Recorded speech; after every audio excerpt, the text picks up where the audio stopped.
Hello again, true crime fans. We've got another mysterious case to explore. The case of Jennifer Dulos. Jennifer Dulos was born in 1968 in New York. Her father is Hillard Farber, a banker, and her mother is Gloria Tenenberg, a philanthropist. Jennifer has an older sister, Melissa Irene Farber. Jennifer graduated from Brown University in 1990 and later earned a master's degree in creative writing from New York University's Tisch School of the Arts. Jennifer is married to Fotis and they have 5 children together, all named after Greek Orthodox saints, 3 sons, Petros, Theodore, and Constantine, and 2 daughters, Christiane and Cleopatra. Jennifer and Fotis were married for 13 years before ending their marriage in 2017. After that, Jennifer began to feel afraid of her ex-husband. Which makes us wonder, who is Fotis and what changed him? Fotis Dulos was born on August 6, 1967, in Turkey. He grew up in Athens, Greece, and moved to the United States in 1986. He attended Brown University, graduating in 1989. Fotis then went on to earn a master's degree in finance from Columbia Business School. Fotis met his first wife, Hilary Vanessa Alama, at Brown University and married her in Athens in 2000. After their divorce in 2004, he moved to Connecticut and married Jennifer a month later, despite having known her since he was married to Hilary. They moved to Farmington and had 5 children. The marriage of Jennifer and Fotis began to crumble in 2012 and completely collapsed in 2017. Jennifer shared her marital struggles in a blog post in March 2012. She expressed her wish to be stronger to face conflicts without fear. In 2017, Jennifer decided to file for divorce. The reason was that Fotis had an affair with Michelle Troconis, a Venezuelan colleague. Jennifer also requested custody of the 5 children, but the court only granted joint custody. Jennifer feared for her safety and that of her children. She accused Fotis of unsafe behavior, bullying, intimidation, and excessive control. She recounted an incident with Fotis on June 3, 2017. When Fotis learned that she had made plans for the children on Saturday morning, he became angry and lost control. Jennifer said Fotis became angry and agitated, causing her to run upstairs to get away from him. However, Fotis chased her upstairs. Despite Jennifer locking and bolting the door, Fotis continued to verbally and physically abuse and threaten her, leaving her feeling trapped and helpless. Jennifer felt unsafe around her husband. When she decided to file for divorce, the situation became even more dangerous. In an interview, Jennifer shared that she was very afraid of Fotis. She realized that her desire for a divorce had deeply angered Fotis, and she feared that he might retaliate by causing her harm. Jennifer revealed that when she filed for divorce in May 2017, Fotis threatened to kidnap and harm their children if she did not accept his divorce terms. Fotis even purchased a gun that year. In 2018, Jennifer filed for emergency custody of the children. During the trial, the court found that Fotis had violated multiple court orders. Finally, Jennifer was awarded primary custody of the children. Fotis was only allowed supervised visits and phone calls were monitored. Jennifer and the children moved to a rented house in New Canaan, 70 miles from Fotis's home. Fotis was devastated by Jennifer's allegations. In an email to her in 2017, he expressed concern for the children's well-being. He realized that the children needed both parents, not just one. Fotis pleaded with Jennifer to reconsider their marriage for the sake of the children. He even suggested that they could live as partners and learn to accept each other. While denying Jennifer's allegations, Fotis counterclaimed that she had turned the children against him. He claimed that Jennifer called him a psychopath and told the children that he did not care about them. Fotis also claimed that Jennifer bragged about dragging out the divorce for 2 years so she could hire the mafia to break his legs. Fotis denied threatening to kidnap his child and explained that he bought the gun to protect his home. However, Fotis's argument not be credible given the events that followed. Jennifer was last seen at around 8:05 a.m. on May 24, 2019, after dropping her child off at school in New Canaan. She had 2 doctor's appointments in New York at 11 a.m. and 1 p.m. When Jennifer failed to show up for these appointments, which she never missed, her friends reported her missing to the police. Lauren Almeida, Jennifer's live-in nanny, also noticed something unusual. When she arrived at Jennifer's apartment at 11:30 a.m., she found the Range Rover in the garage, while Jennifer's Chevrolet Suburban was missing. However, Lauren did not notify the police until 7 p.m. Jennifer's prolonged and unusual absence, along with her failure to notify anyone of her departure, raised serious concerns for her safety. After receiving disturbing reports, the police investigated and searched Jennifer's New Canaan home. The results of the search shocked everyone who cared about Jennifer. They found blood stains in the garage, on the walls, on the doors, and on the outside of the Range Rover. Inside the home, there were scattered blood stains in the kitchen, and most notably, blood from both Jennifer and her husband, Fotis. This discovery raised suspicions that Fotis may have murdered his wife. The police investigation found that Fotis was present at Jennifer's home on the day she went missing. Police found bicycle tracks around the house, indicating that Fotis had arrived there on a bicycle. According to the police theory, Fotis stalked and waited for Jennifer to return from dropping off her children at school. He then brutally murdered her, cleaned up the scene, and destroyed the evidence. A neighbor's security camera recorded a Chevrolet Suburban leaving Jennifer's home at 10:25 a.m. Police believe Fotis was the driver of the vehicle. Police alleged that Fotis hid Jennifer's body along with items used to clean up the crime scene in his vehicle. He then abandoned the vehicle about 3 miles from the town of New Canaan. Based on these suspicious actions, police believe Fotis was the perpetrator of Jennifer's death and a ruthless killer. At around 7:30 p.m. that night, security cameras recorded Fotis and his girlfriend Michelle taking out the trash. Notably, they used up to 30 different garbage bags along Alfred Avenue in Hartford. When police searched the garbage bags, they found several suspicious items in the trash bags, including toiletries, bloody clothing, and used gloves. Blood on the clothing matched Jennifer, while Fotis' DNA was found on a glove and a garbage bag. These findings confirmed police's initial suspicions that Fotis was involved in Jennifer's disappearance. The case of Fotis murdering his wife was shocking, but what was even more shocking was the involvement of his girlfriend, Michelle Triconis.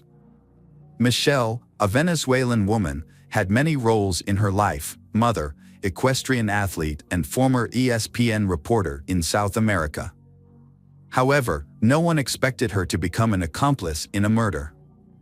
Michelle began a relationship with Fotis while he was still married to Jennifer, contributing to the breakdown of their marriage. After Jennifer went missing, the police questioned Michelle.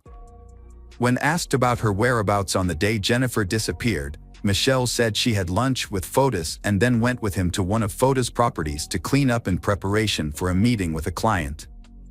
However, the police suspected that this cleaning was actually to erase traces related to Jennifer's death.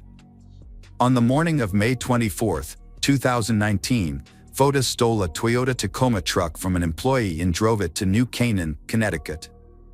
A school bus camera captured the truck traveling at high speed toward Wavani Park at 7:05 a.m. Jennifer's Chevrolet Suburban was later found in the park. Police found a bicycle tire in the trunk of the truck, supporting the theory that Fotis rode his bicycle approximately 3 miles from Wavani Park to Jennifer's New Canaan home. Police believe Fotis arrived at Jennifer's home before she left. When Jennifer arrived at the garage, Fotis attacked her. He then covered up the evidence. Fotis put Jennifer's body in her Chevrolet Suburban and drove to Wavani Park, where he transferred Jennifer's body to his truck. Despite Fotis's efforts to cover up his tracks, he left behind two key pieces of evidence at his new home in Canaan: his DNA on the doorknob and a mixture of his and Jennifer's blood on the kitchen faucet. Police believe Fotis spent hours cleaning the house. This was reinforced by neighbor surveillance footage that showed Jennifer's Chevrolet Suburban leaving the house around 11 p.m. Police were even more convinced of Fotis's guilt when he acted suspiciously 5 days after his wife's disappearance. Fotis drove away again in the truck without permission. This time, his destination confirmed police's suspicions. He drove straight to a local car wash and detail shop. Surveillance video captured a black SUV driven by Michelle following the truck. In the video, Fotis is seen stopping at a car wash, then getting into Michelle's SUV. Police suspect their intent was to remove evidence from the vehicle. However, this attempt failed when Jennifer's DNA was discovered by police on the passenger seat of the truck. Fotis became the prime suspect in Jennifer's disappearance due to the substantial evidence against him. On June 7, 2020, Fotis was arrested and charged with murder and kidnapping in connection with Jennifer's case. This was the first time he had been charged with these crimes, although the incident had occurred earlier. Fotis and Michelle were arrested on June 1, 2019, at a hotel in Anson, Connecticut. However, they were only charged with obstructing prosecution and tampering with evidence, not murder. This is because at the time, the police did not have enough evidence to charge them with the murder. While many may think that Fotis should have been arrested earlier on more serious charges, this only happened after the police gathered more evidence. Both Fotis and Michelle pleaded not guilty. Fotis hired attorney Norm Pattis to defend him. Norm was convinced that Jennifer was dead. Initially, Fotis and Michelle were released. However, in September 2019, they were arrested again on charges of tampering with evidence and obstructing justice. In October 2019, Fotis appeared in court to contest the charges against him. The judge said he would carefully review the case, listening to arguments from both the prosecution and the defense. During this time, Jennifer and Fotis's 5 children lived with their grandmother. The children's grandmother was granted temporary custody by the court. In January 2020, Fotis was arrested and charged with murdering his ex-wife in a Waterloo courtroom. At the same time, his girlfriend, Michelle, was also arrested for attempted murder. After his arrest, Michelle distanced herself from Fotis. In an interview, she admitted that she had made a big mistake in trusting Fotis. Before the incident, Michelle reportedly moved out of Fotis' $5 million home in Farmington with her daughter. Kent Douglas Mawhinney, a former lawyer and friend of Fotis, was also arrested and charged with attempted murder. Police aggressively arrested him. They believe Kent helped Fotis and Michelle create an alibi for the morning of Jennifer's disappearance. During the same period, Kent also faced charges of rape against his wife. He was divorced from his wife, and the situation became even more tense after he was arrested in connection with Jennifer's case. Kent's wife felt her life was in serious danger. Kent's wife reported to the South Windsor Police Department that her husband was plotting to kill her with the help of Fotis. During the investigation, police discovered that Kent was a member of the East Granby Gun Club, a local hunting group. Police were notified that a human grave had been found on land associated with the club. After searching the property, police made a suspicious discovery: a shallow grave on the secluded property. Police found 2 bags of lime and a blue tarp in the grave. But no body. They suspect that someone had dug up the grave. Although the suspects have been arrested, Jennifer's body has not been found. Her family is devastated. Although justice is imminent for their daughter, they acknowledge that arresting Jennifer's killer will not bring her back, so the family's grief will never be completely gone. Fotis was set on $6 million bail on January 8, 2020.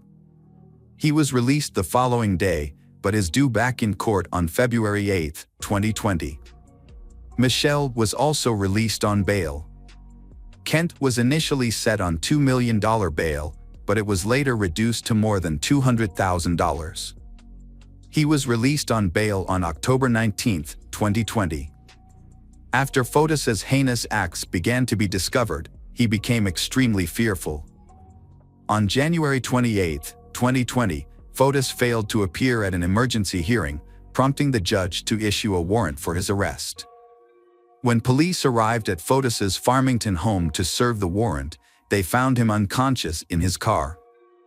Unable to face the consequences of his actions, Fotis attempted suicide by inhaling carbon monoxide. He connected the SUV's exhaust pipe to a vacuum cleaner and placed it inside his car. Police performed CPR and restored his weak heartbeat. He was then taken by ambulance to Yukon Medical Center, then transferred to Jacob Medical Center in the Bronx for hyperbaric oxygen therapy. While in the hospital, Fotis' children, who were living with their grandmother, visited him for the first time since he was charged with Jennifer's murder. Police found a suicide note in Fotis's car. In it, he wrote that he could not bear to spend even 1 hour in jail for a crime he knew nothing about. On January 30, 2020, Jacobs Medical Center confirmed Fotis' death. Police later released a report that included information from Anna Curry, Fotis' last girlfriend. Anna said she was with Fotis on the day of the emergency hearing. According to Anna, she and Fotis planned to drive to court together, but finally Fotis suggested they go separately. Anna admitted that she was panicked and she received a call from Fotis's lawyer asking about Fotis's absence from court. Anna was driving at the time and responded that Fotis was supposed to be there. The attorney said the GPS device showed that Fotis was still at his home in Farmington. Anna immediately realized that Fotis might have harmed himself and asked the attorney to call 911. After Fotis' death, the murder charges against him were dismissed on March 3, 2020. The judge ordered the prosecutor to apply null prosequi, abandonment of prosecution. This does not mean that Fotis is acquitted, but simply that the case cannot proceed due to his death. Abandonment of prosecution acknowledges this fact, but gives the prosecutor 1 year to reopen the case if he wishes. Otherwise, the case will be dismissed permanently. During the hearing, Fotis' attorney Norm Pattis wanted to clear his client's name. He claimed that Fotis was framed and argued that the framer had dumped bloody clothes and incriminating evidence in front of Fotis's house. Norm explained that if Fotis was the perpetrator, he would not have accidentally dumped these items, leading to the police discovering them on surveillance cameras. Norm asked for the Fotis estate to be substituted as a defendant, but the request was not considered. Michelle is under house arrest after being charged with conspiracy to murder Jennifer. Michelle's attorney, John Sean, admitted in an interview that his client's case has not progressed. Michelle was scheduled to appear in court on August 6, 2020, while Kent Douglas Mamony was scheduled to appear in court on June 2, 2020. Both have pleaded not guilty to the charges. In an interview, Michelle responded to those who judge her without knowing her well. She admitted that she can be wrong about others, but she cannot say whether Fotis killed his wife. However, she believes that believing Fotis was a waste of time, and this has been proven true. For years after Jennifer went missing, she has still not been found. Police searched for her body in several locations over the years. In 2019, they began searching Wavani Park, 3 miles from New Canaan. They used dogs and a helicopter to thoroughly search the area. The search for Jennifer expanded beyond the initial area, including New York City, where the family owned property. After a thorough search there, police turned their attention to central Connecticut. In Hartford, police discovered surveillance footage showing Fotis dumping trash bags in various dumpsters around the city. This led to a weeks-long search of the waste treatment plant, where police found key evidence. The search continued at a fishing pond in Avon that the Dullos family frequented. Police also searched properties owned by Jennifer's husband's company in central Connecticut, with an estimated 3,000 acres searched. However, despite extensive search efforts, Jennifer has not been found. In August 2021, the investigation led police to a Farmington home on Mountain Spring Road that was associated with Jennifer's husband. Police decided to search the home to follow up on previous leads. They invited Bob Perry, a well-known expert in finding unmarked graves, to join the search. Police also brought in septic tank pumping equipment and an excavator to increase the effectiveness of the search. However, to date, police have not released any information about the discovery of Jennifer's body. Although the tragedy of Jennifer was heartbreaking, it did lead to a positive outcome. In May 2021, the Connecticut Senate passed a landmark domestic violence bill. The bill was named after Jennifer and Jennifer Magnano, two victims of domestic violence. The bill received near-unanimous support from members of the Senate. Governor Ned Lamont signed the bill into law on June 28, 2021. Jennifer's family is still deeply saddened by her passing. In a recent interview, a family spokesperson expressed their deep sorrow for Jennifer. He emphasized that her wonderful personality and optimistic spirit left a deep impression, causing even those who never met Jennifer to feel heartbroken by her disappearance. Hello friends, welcome to our channel. Today we're going to take a look at another horrible case with you. The case of Wang Nan. Wang Nan, born in 1987 in Nanjing, China, a major city and former capital, Wang Nan grew up in a relatively affluent family. Her parents provided her with the best possible education and encouraged her to develop her talents. After completing her secondary education, Wang Nan enrolled in a prestigious university, where she studied business and finance, and also learned several foreign languages.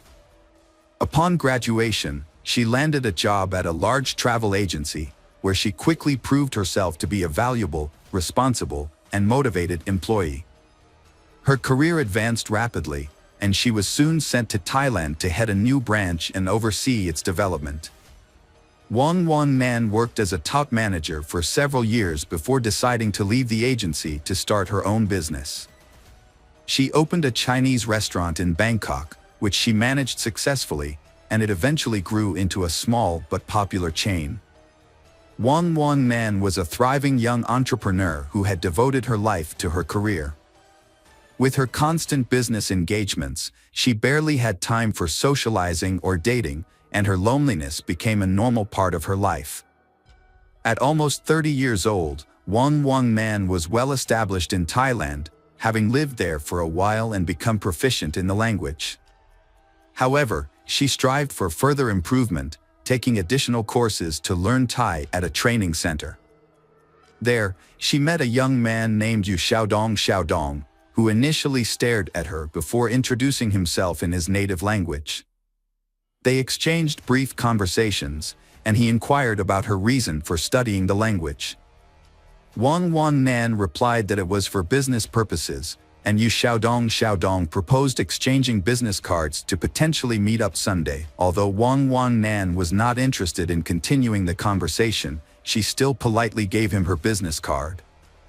Yu Xiaodong also gave Wang Nan his own business card, which said that he worked in the import-export industry in Bangkok. Not very impressed, Wang Nan put the business card in her wallet and forgot about it. Yu Xiaodong was the only one who showed genuine interest in Wang Nan, and he wasted no time in calling her the very next day. However, she was preoccupied with work and couldn't spare even a few minutes to talk, so she declined his invitation to meet for coffee. A few days later, Yu Xiaodong asked her out again, but Wang Nan turned him down once more, citing her busy schedule and preparations for an upcoming business conference where she hoped to expand her professional network. Undeterred, Yu Xiaodong showed up at the conference with a stunning bouquet of flowers and waited for Wang Nan to become available. When she was free, he approached her and asked her out once more. This time, Wang Nan was charmed by his persistence, which was a new experience for her. No one had ever pursued her so relentlessly before, so she agreed to meet him for dinner. As it turned out, Yu Xiaodong's interest in Wang Nan was more than just a passing infatuation. He was completely smitten. He showered her with attention, surprise gifts, and romantic gestures, including sending flowers to her doorstep every morning with sweet notes attached. He also called her at least twice a day to wish her good morning and good night. Wang Nan had mixed emotions about the situation. While she was irritated by Yu Xiaodong's all-consuming infatuation, she was also flattered that someone was making such an effort to win her heart. As a result, she found herself unexpectedly entering into a romantic relationship. Yu Xiaodong went out of his way to woo her, not only romantically but also by trying to be perfect in every aspect of their relationship. He shared her interests and opinions, learned to cook her favorite meals, and planned exciting activities for them to enjoy together. He was also eager to help her with her work and household chores at a moment's notice. Wang Nan was over the moon with happiness, feeling as though she was living in a fairy tale. Yu Xiaodong's behavior, however, was moving at a breakneck pace. Despite having only been together for a few months, he was already making plans for their wedding and discussing potential names for their future children. This made Wang Nan uncomfortable, but Yu Xiaodong would counter by pointing out that they were both in their 30s and that it was time for them to start thinking about building a family. That night, Yu Xiaodong wrote a heartfelt letter to Wang Nan, expressing his deep affection and commitment to being a good husband and father. The next morning, he arrived at her doorstep with a bouquet of flowers, reiterating his seriousness about marrying her. Wang Nan jokingly mentioned that the courthouse wouldn't open for another hour and a half, but Yu Xiaodong suggested they go there immediately. To her surprise, the courthouse was open, and the officer responsible for registering marriages was already at his desk, ready to formalize their union. Yu Xiaodong had secretly arranged for a hasty marriage ceremony to take place early in the morning. The whole event was unusual and lacking in formality. There were no guests, no exchange of rings, no wedding dress or veil, and no commemorative photographs. Wang Nan couldn't shake the feeling that the whole thing wasn't really happening, especially since she hadn't even introduced her new husband to her mother, with whom she was extremely close. Before she knew it, she was holding a marriage certificate in her hand, and her newlywed husband was standing beside her, beaming with satisfaction. Wang Nan's marriage was troubled from the start. She had second thoughts about marrying Yu Xiaodong almost immediately after the wedding. Initially, she had hoped he would be a reliable partner, a man she could depend on. Unfortunately, her expectations were not met, and her new husband's true nature soon revealed itself. Yu Xiaodong spent most of his time at home playing video games, using his wife's money without contributing to their household expenses. Whenever his wife asked him why he wasn't working, he claimed his business was slow due to seasonal fluctuations and that he was just taking a break. However, her suspicions grew as time passed, and she decided to investigate his business. Her findings shocked her. His supposedly successful import-export company existed only on paper and business cards. Wang Nan was horrified, realizing too late that she should have had a prenuptial agreement. Now, her husband could freely spend her earnings, and if they divorced, he would claim her assets. During a tense conversation, Yu Xiaodong broke down in tears, promising to turn his life around and find a good job. However, it soon became apparent that he had no intention of looking for work and was content to rely on his wife's support. Yu Xiaodong, a grown man, consistently acted like a child. He spent most of his time playing computer games and expected his wife, Wang Nan, to pay for his personal expenses whenever he helped out around the house or assisted her at the restaurant. Wang Nan eventually had enough and told him she would no longer give him money unless he got a job. The next day, Yu Xiaodong disappeared, taking their marriage certificate and Wang Nan's identity card with him.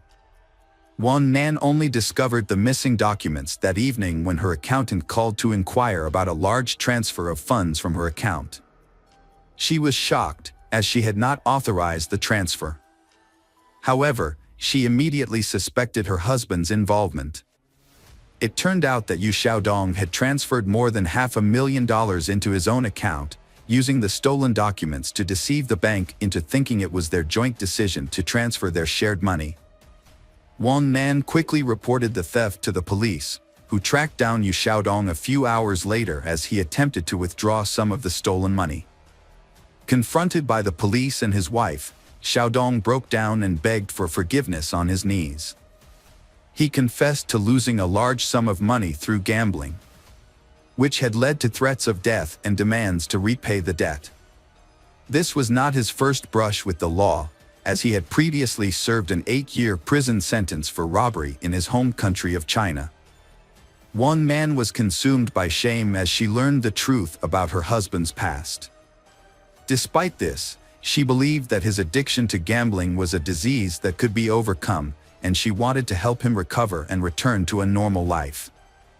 To support him, Wang Nan agreed to pay off half of his debt and offered him a job as heater of one of her restaurants. Initially, Yu Xiaodong appeared to be grateful for the opportunity and took his new role seriously. He even developed a promising strategy for the restaurant's growth. However, his enthusiasm was short-lived. Before long, he began to spend more time playing computer games and indulging in other leisure activities. Meanwhile, Wang Nan discovered she was pregnant and shared the news with her husband. Yu Xiaodong initially expressed reservations about the pregnancy, and in a moment of hesitation, asked his wife to consider an abortion, which she flatly refused. The disagreement escalated to the point where he threatened divorce and division of their property, but eventually, his demeanor softened, and he apologized for his rash words. Yu Xiaodong later admitted that his outburst was driven by emotional anxiety, but ultimately, he was happy about the impending arrival of their child. However, things took a dramatic turn 2 months later. During a fateful trip, Yu Xiaodong suggested that his wife purchase life insurance, citing the pregnancy as a reason to safeguard her well-being and that of their unborn child in the event of any unforeseen circumstances. This seemingly caring gesture came after a period of harmony in their marriage, where he had been attentive, supportive, and diligent in his role as a husband and expectant father. Wang Nan quickly agreed to her husband's suggestion and even wondered why she hadn't thought of it herself. They purchased insurance the very next day. A couple of weeks later, Yu Xiaodong proposed a vacation to help them relax and unwind. Wang Nan was initially hesitant, but her husband was insistent. He pointed out that they had never had a honeymoon and that traveling with a baby would be difficult in the coming years. He also felt that they needed a break to clear their minds of the stress and negativity they had been experiencing. Wang Nan was eventually won over by her husband's arguments and agreed to the trip. He took charge of planning the entire vacation, choosing the destination, booking the hotel, and organizing activities that would be enjoyable and educational, yet not too strenuous for Wang Nan's pregnant state. Wang Nan was happy to leave the planning to her husband and was pleased to see how much effort he was putting into making their vacation special. On June 7th, they visited the park for the first time and spent most of the day exploring its many beautiful sights and lookouts. However, as the summer evening wore on, the park became increasingly crowded, with tourists everywhere. As the sun began to set, Wang Nan noticed that her husband, Yu Xiaodong, was growing angry and nervous. When she asked him what was wrong, he explained that the crowds were ruining their chance to enjoy a romantic sunset in peace. Despite his initial frustration, Yu Xiaodong tried to make the most of the situation, suggesting that they could still have a romantic moment as the sun set. As the park began to clear out, he climbed the fence of the observation deck and called out to his wife, Wang Nan, to join him, promising her an incredible view. However, Wang declined, citing the darkness and potential danger. Yu Xiaodong became angry but eventually returned to his wife, suggesting that they should come back to the park another time to watch the sunrise together. The Wang Nan and Yu Xiaodong returned to their hotel late on Saturday night, so they decided to sleep in and head back to the reserve early on Sunday morning. As planned, they woke up at 3 a.m. on June 9th and left for the national park while it was still dark outside. Their goal was to catch the first rays of the rising sun. When they arrived, they found the park nearly empty, with hardly any other visitors. They watched the sunrise together on an observation deck. Then, Yu Xiaodong encouraged his wife, Wang Nan, to join him at the cliff's edge to see some ancient rock paintings. Initially hesitant, Wang Nan trusted her husband's assurance that he would help her climb down and back up safely. As they took in the breathtaking view, Yu Xiaodong suddenly asked Wang Nan if she regretted anything in life. She replied that she did not.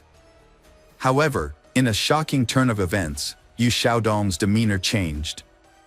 He touched his wife's hair, kissed her cheek, whispered "die" in her ear, and then pushed her off the cliff. To avoid detection, he checked their surroundings to make sure no one had witnessed the incident. Looking down, he couldn't see where Wang Nan had fallen, and the silence indicated that there were no witnesses below. Yu Xiaodong calmly walked towards the park exit, planning to report the incident after his wife was surely dead. However, hikers who had wandered off the trail spotted Wang Nan's body on the rocks and immediately called for rescue, reporting the incident. As Yu Xiaodong was leaving the reserve, several emergency vehicles sped past him, sirens blaring. Realizing what was happening, he quickly returned to the scene, pretending to be distressed. There, he put on a convincing performance, crying and begging for help. Convinced that his wife was dead and no one would discover the truth, he remained unaware that Wang Nan's fall had been broken by tree branches, which reduced her speed before she landed on bushes and then rolled onto the rocks. This series of events cushioned the impact, saving her life and that of their child, although she suffered severe injuries. Yu Xiaodong was overcome with grief, crying and lamenting the loss of his wife and child. However, his wife suddenly regained consciousness and attempted to speak, but was unable to. The people around her noticed the genuine horror on Yu Xiaodong's face, but he quickly composed himself and leaned in close to his wife. In a hushed tone, he warned her in Chinese to remain silent if she wanted to survive. Wang Nan's injuries were severe, including head trauma, multiple fractures, lacerations, soft tissue contusions, ruptured internal organs, and massive blood loss. Her spine was also severely damaged, leaving doctors concerned that even if she survived, she would likely be paralyzed and never walk again. Wang Nan spent several days in a coma, connected to life support machines, during which time her husband remained by her side constantly. However, despite his devoted appearance, Yu Xiaodong's intentions were sinister. Every time he was alone with his wife, he thought about how to complete the job without arousing suspicion. His actions were a ruse, hiding his true intentions behind a mask of love and devotion that he examined the devices, but couldn't find a way to quietly disable them. Wang Nan slowly regained consciousness. When she did, her husband was beside himself with fear. He stayed with her constantly, terrified that she would reveal the truth to the police at any moment. When they were alone, he threatened her again, saying he had nothing to lose. During the initial police interrogation, the Wang Nan supported her husband's claim that her fall was caused by dizziness. However, when her husband briefly left the room, Wang Nan asked the nurse to call the police again and prevent her husband from re-entering. It was then that she recounted the disturbing story of her fall, alleging that her husband had attempted to kill her. Yu Xiaodong suddenly burst into the room, shouting that his wife was delusional due to her head injury and that he would never harm her or their baby. His explanation was not believable, and he was arrested on the same day. At the hospital, he was charged with multiple crimes, including attempted murder and intimidation after her husband was taken into custody and sent to jail to await trial. Wang Nan finally felt a sense of relief. Although she still had a long and difficult recovery ahead of her, she now felt safe. Wang Nan initially held on to hope that her pregnancy could be saved, despite the severe fall. However, her medical team advised her to terminate the pregnancy due to the large amounts of painkillers and antibiotics she was receiving, as well as the multiple surgeries she underwent under general anesthesia. The doctors prioritized Wang Nan's life, warning her that the fetus was unlikely to survive the strong medications. This news came as a devastating shock to Wang Nan, but she ultimately followed the doctor's advice. During the trial, Yu Xiaodong vehemently denied any wrongdoing, sticking to his claim that the incident was an accident. He remained calm and composed in prison, hiring skilled lawyers and expressing confidence that he would either be acquitted or receive a lenient sentence. In contrast, the investigators and prosecutor were convinced that Yu Xiaodong had deliberately committed the crime. Motivated by the prospect of collecting a substantial insurance payout and inheriting his wife's fortune, which was valued at nearly $2.5 million at the time. During an interrogation, Yu Xiaodong made a shocking revelation about his motive for the heinous crime. He disclosed that he was angry with his wife for not paying off his entire debt, which had accumulated due to his gambling habit. In his mind, if his wife truly loved him, she would have cleared all his debts since she had the financial means to do so. This perceived betrayal led Yu Xiaodong to believe that his wife did not love him, and therefore, he felt justified in punishing her. After making this astonishing confession, the defendant became silent, seemingly aware that he had revealed too much. He attempted to retract his statement, claiming that he had been misunderstood. Nevertheless, his unexpected admission, combined with Wang Nan's testimony, was sufficient to secure a lengthy prison sentence. In March 2021, Yu Xiaodong was found guilty and sentenced to life imprisonment. However, he and his lawyers filed multiple appeals, and 6 months later, the Thai court showed unusual leniency by reducing the life sentence to 10 years in prison. Wang Nan and her family were shocked and outraged by the lenient sentence given to Yu Xiaodong, believing it would set a bad precedent and encourage others to commit similar heinous crimes. Yu Xiaodong received a sentence of 10 years for attempting to murder his pregnant Wang Nan. As of now, Yu Xiaodong is serving her 10-year sentence while Wang Nan is challenging the court's decision. Meanwhile, Yu Xiaodong is filing appeals to prove her innocence. Wang Nan has successfully restarted her business in 2023 and also established an organization that provides support to women who have been affected by domestic violence. She writes about her personal experiences and warnings for women on her blog. Hello friends, welcome to our channel. Today we're going to take a look at another horrible case with you. The case of Irene Cortez. Irene Cortez, née Lucas, was born in 1980 in Granada, Spain. She grew up in a well-off family with a brother and sister. Her parents ran a successful small business, which her mother, Maria Lucas, expanded and continued to operate after her father's early passing. Thanks to her mother's efforts and the help of her uncle, Pedro Lucas, Irene wanted for nothing. As the eldest of the 3 siblings, she was a beautiful, outgoing girl who loved being the center of attention and attracted boys from an early age. Shortly after finishing school, she married and became pregnant at 17, giving birth to her first child. 2 years later, she had her second child. Despite becoming a mother at a young age, Irene's family supported her in pursuing a good education.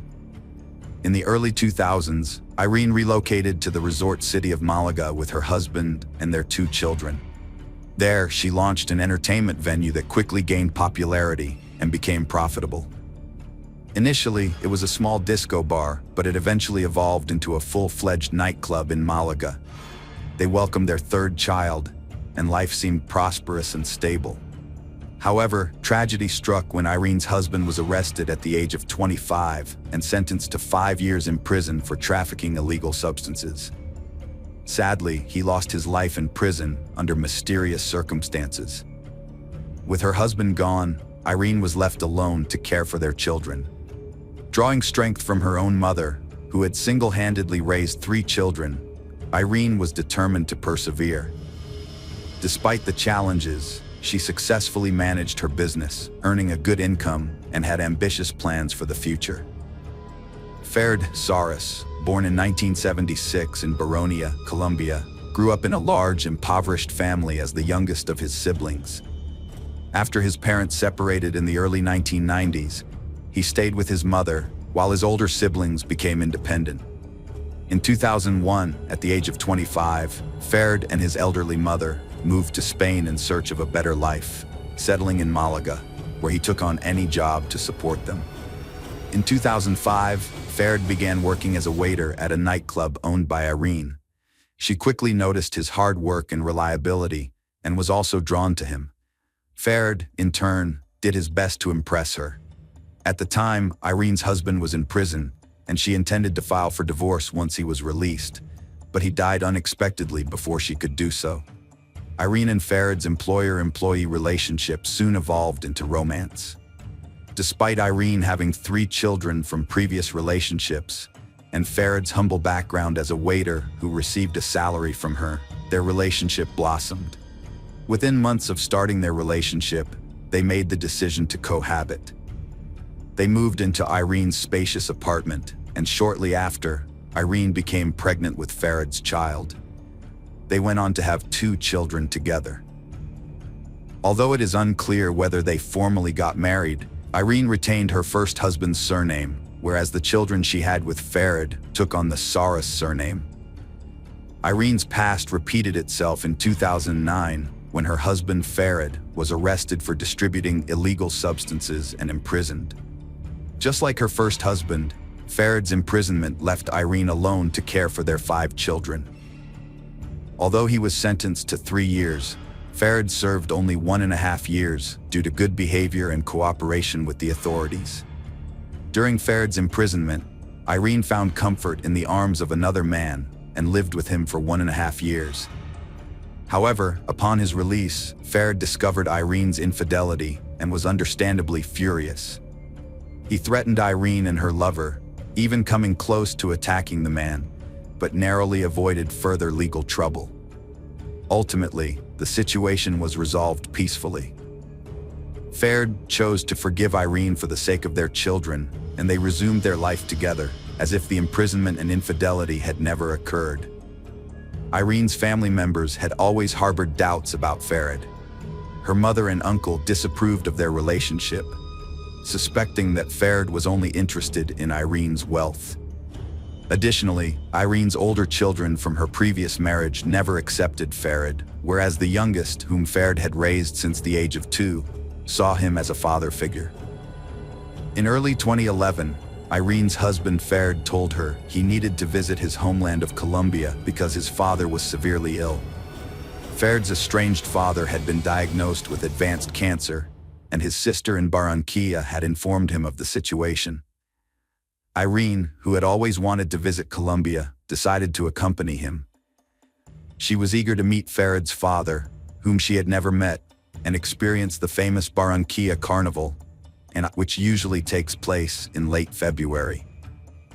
Irene, who hadn't taken a vacation in years due to her dedication to work and raising their 5 children, saw this trip as a much-needed break. They planned a 10-day trip, and Irene's mother and younger sister agreed to take care of her children during that time.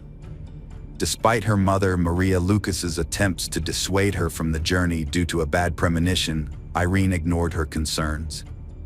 At the same time, the family faced financial difficulties due to a seasonal downturn in their business.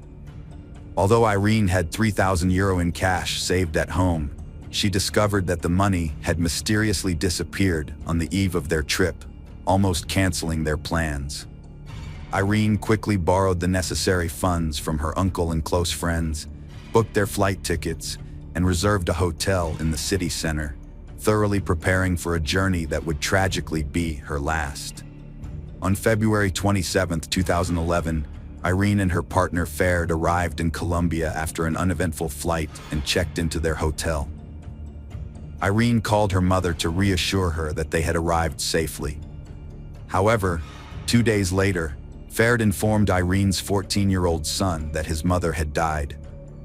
At first, Ferd claimed that Irene had died in an accident, but it soon emerged that she had been murdered during a robbery at a bar in the Baronia neighborhood.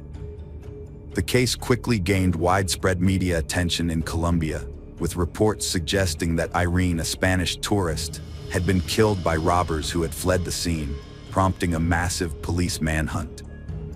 However, the circumstances of the robbery and murder seemed suspicious. The attackers did not appear to have stolen anything, instead shooting Irene in the heart before fleeing in haste.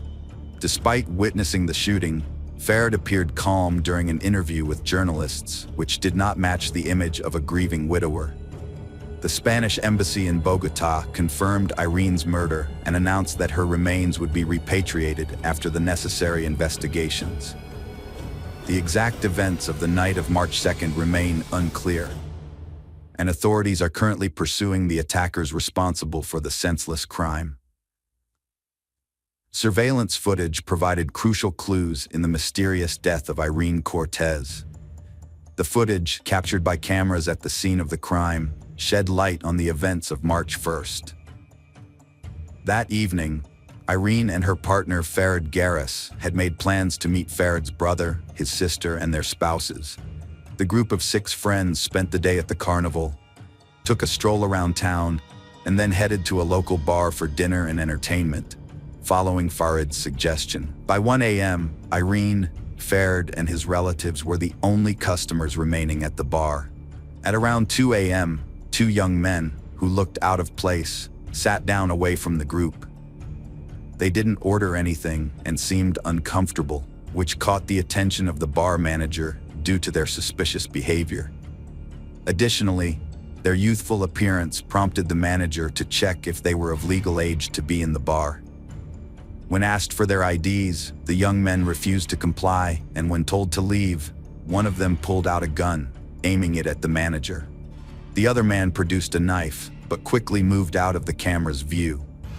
The gunman pushed the manager aside and approached Irene's table, announcing that they were being robbed and demanding that they hand over their mobile phones and cash.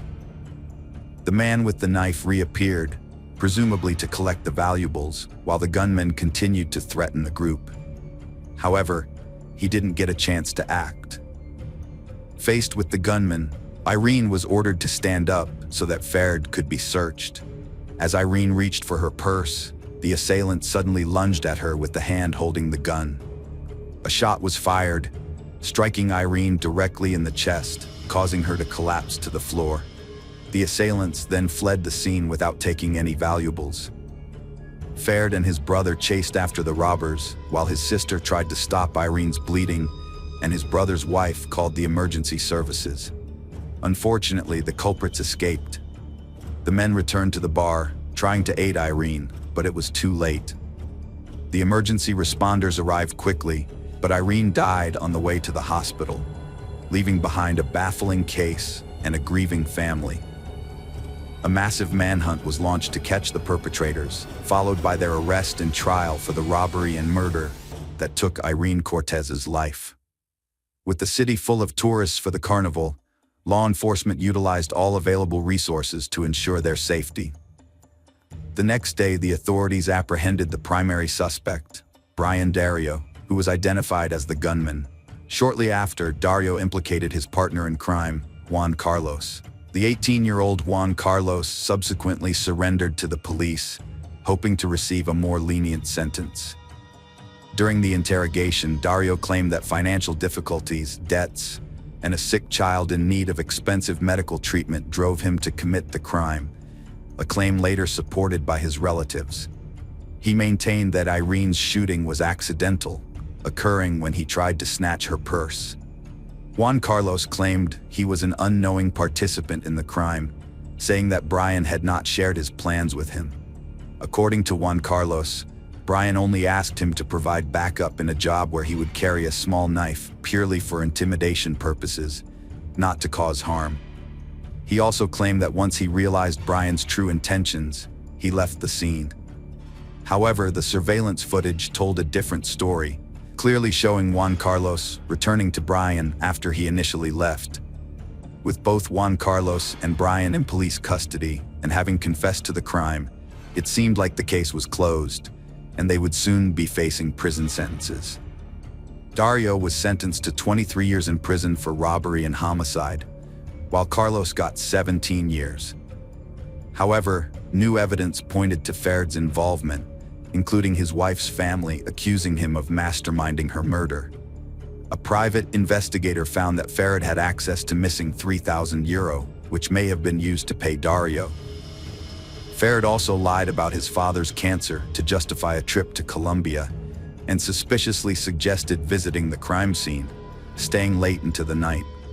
The detective conducted a thorough examination of the camera recordings, interpreting the footage and drawing his own conclusions. He observed that the criminal's behavior was unusual. Juan appeared frightened and seemed uncertain about what was happening, while Brian approached Faird and lifted him up, but didn't directly threaten him with a gun. It seemed like he were acquainted and were acting in unison. Next, Faird moved behind Irene, who was sitting at the table, in a peculiar manner. When she reached into her bag to retrieve her wallet, the gunman looked at Faird as if waiting for a signal. It's unclear whether he received any kind of sign, as the victim and her husband moved out of camera view shortly after the shot. The man chased the killer, but in the expert's opinion, he deliberately allowed him to escape. However, this assertion can be disputed, as Brian was armed with a gun, and Faird could reasonably have feared for his life. After the chosen one was declared dead, the man's behavior raised questions. Despite the tragedy, he appeared composed, giving interviews to reporters and discussing details of the event, without showing visible signs of distress or grief. Another puzzling aspect was his decision to inform Irene's 14-year-old son of his mother's death, rather than contacting her mother, uncle, or other adult relatives. According to Maria Lucas, this choice was deliberate, intended to inflict pain on the teenager, as punishment for not respecting the stepfather's authority. Irene's uncle, Pedro Lucas, was the first to speak out in the press, sharing his suspicions and the investigation's findings. He believed that Faird had planned the trip in advance, luring Irene into a trap. The stolen money was allegedly used to hire a killer, and Faird intended to assume guardianship over the children and take control of his late wife's business. Faird's mother came to her son's defense, insisting that he loved Irene and her children deeply and would never harm them. However, she inadvertently revealed a telling detail, mentioning that Irene's infidelity had offended Faird's pride, suggesting a potential motive for the crime. A new development emerged concerning Garris leaving Spain, allegedly using fake documents to do so. This was noteworthy because he was not allowed to leave the country at that time, having recently been released from prison on parole. Garris denied this information, claiming he left Spain legally and that Irene acted as his guarantor. Irene's body was returned to her native Spain 12 days after the tragedy, and a closed casket funeral was held due to the decomposition of her remains. Hundreds attended the funeral, including family, friends, neighbors, and even those who didn't personally know Cortez but wanted to express their condolences to the family. The only person absent from the farewell ceremony was Faird, who feared returning from Colombia due to concerns about potential retribution. Faird claimed that his late wife's relatives had repeatedly threatened him and his elderly mother. Before flying back to Spain, he intended to request protection from the authorities to ensure his safety. He sought a protective order to attend the funeral, but his request was denied, and Garris decided not to take the risk. In response, Faird filed a court complaint against his deceased wife's relatives, alleging they prevented him from returning home. However, Maria and Pedro Lucas denied his claims, stating they wanted him to return to Spain to face trial. New court proceedings focused on fresh claims against Faird, questioning Dario and Carlos in a Colombian prison about their link to Garras and prior planning. Brian denied this, saying the murder was an unplanned result of a botched robbery, and he never met Ferd before. Dario admitted that he was under the influence of alcohol and prohibited substances on the evening in question, which explained his poor recollection of the event's chronology. Carlos, on the other hand, maintained that his friend had not involved him in his plans, and that everything that happened in the bar had been as shocking to him as it was to those they attacked. Juan seemed to be telling the truth, but Brian's words about who made the fatal shot raised some doubts. It was puzzling that, despite not committing the robbery, Brian ended up in prison, yet his sick child still received the necessary expensive treatment. Brian claimed that kind-hearted people who learned about his motive had helped him. However, the Lucas family lawyers attempted to prove that the €3,000 stolen from Irene, which Ferd had paid for her murder, were spent on the treatment, but this version was never proven. Garras decided to return to Spain only after obtaining a court order that guaranteed his safety. Several months had passed since the tragedy, and the media frenzy had subsided. Upon his return, Garras claimed to have brought investigation materials that proved his innocence in his wife's murder. He cited his main reason for returning as a desire to care for the children he shared with Irene, who had been under the care of the deceased's relatives during his absence. 6 months after the incident, Ferd granted a major interview in which he shared a devastating update. He had lost almost everything that mattered.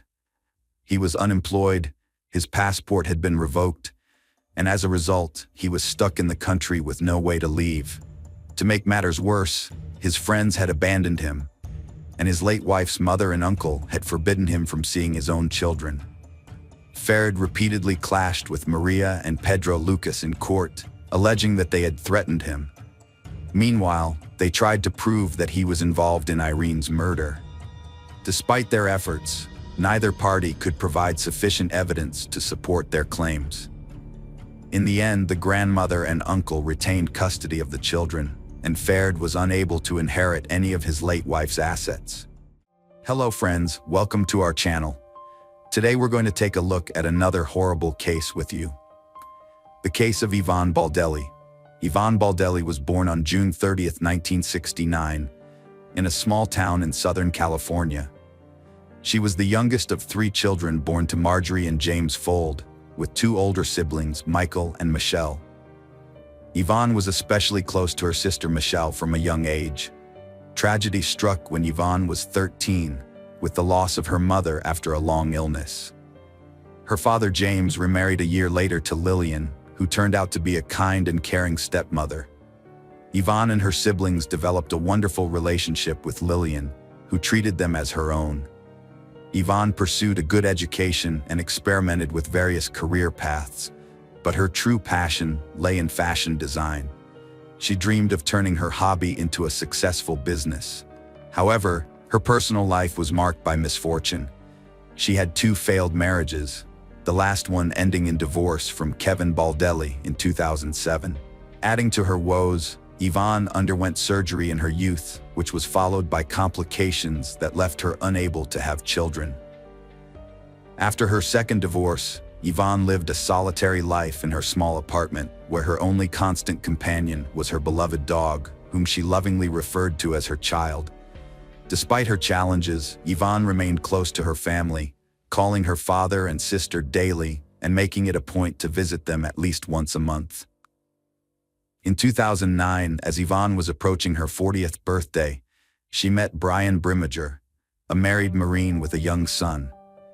Despite being committed, Brian was open to an extramarital affair and confided in Ivonne about his unhappy marriage, stating that his only reason for not filing for divorce was the welfare of his child. Ivonne was taken by Brian's fit appearance and believed him. Having had a loveless marriage, she knew it was tough to leave, especially with kids. She didn't pressure him, thinking his child was the main issue. Little did she know, Brian was a charming liar, using his looks to juggle multiple relationships and fake promises. It became clear that Bremager, who was married, was having an affair with not one, but two women. One of them was Yvonne, and the other was Christine Verhoeven, a beautiful blonde with many influential contacts. Christine worked as an analyst at the White House.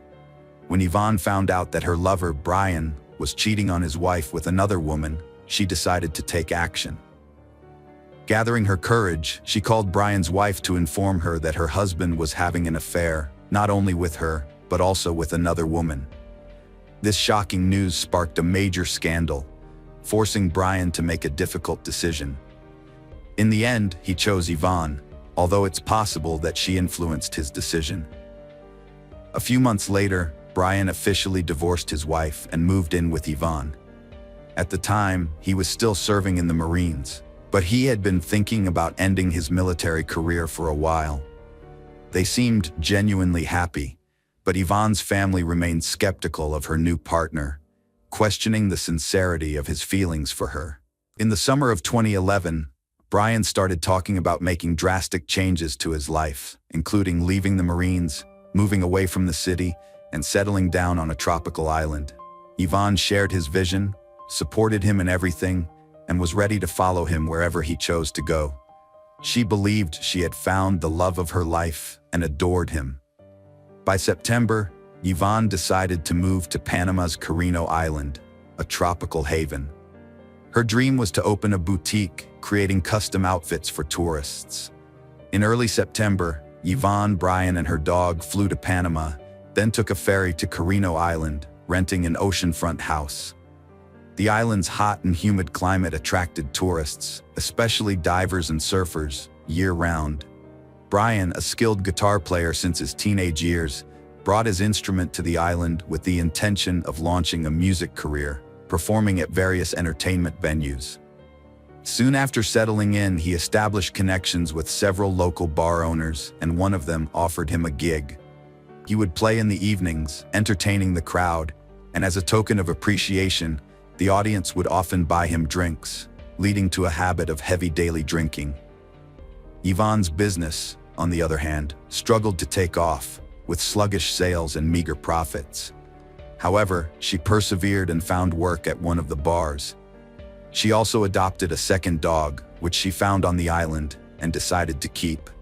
She maintained daily contact with her sister Michelle Valenzuela, sharing every detail, but her messages became increasingly brief and somber, causing concern among her family. Initially, the island seemed like a paradise to they. Yvonne had hoped that Brian would propose, and they would have a romantic beach wedding. However, as time passed, Brian showed no signs of rushing into marriage. Their relationship quickly began to deteriorate. In early December, Michelle became concerned when she stopped receiving messages from her sister Yvonne.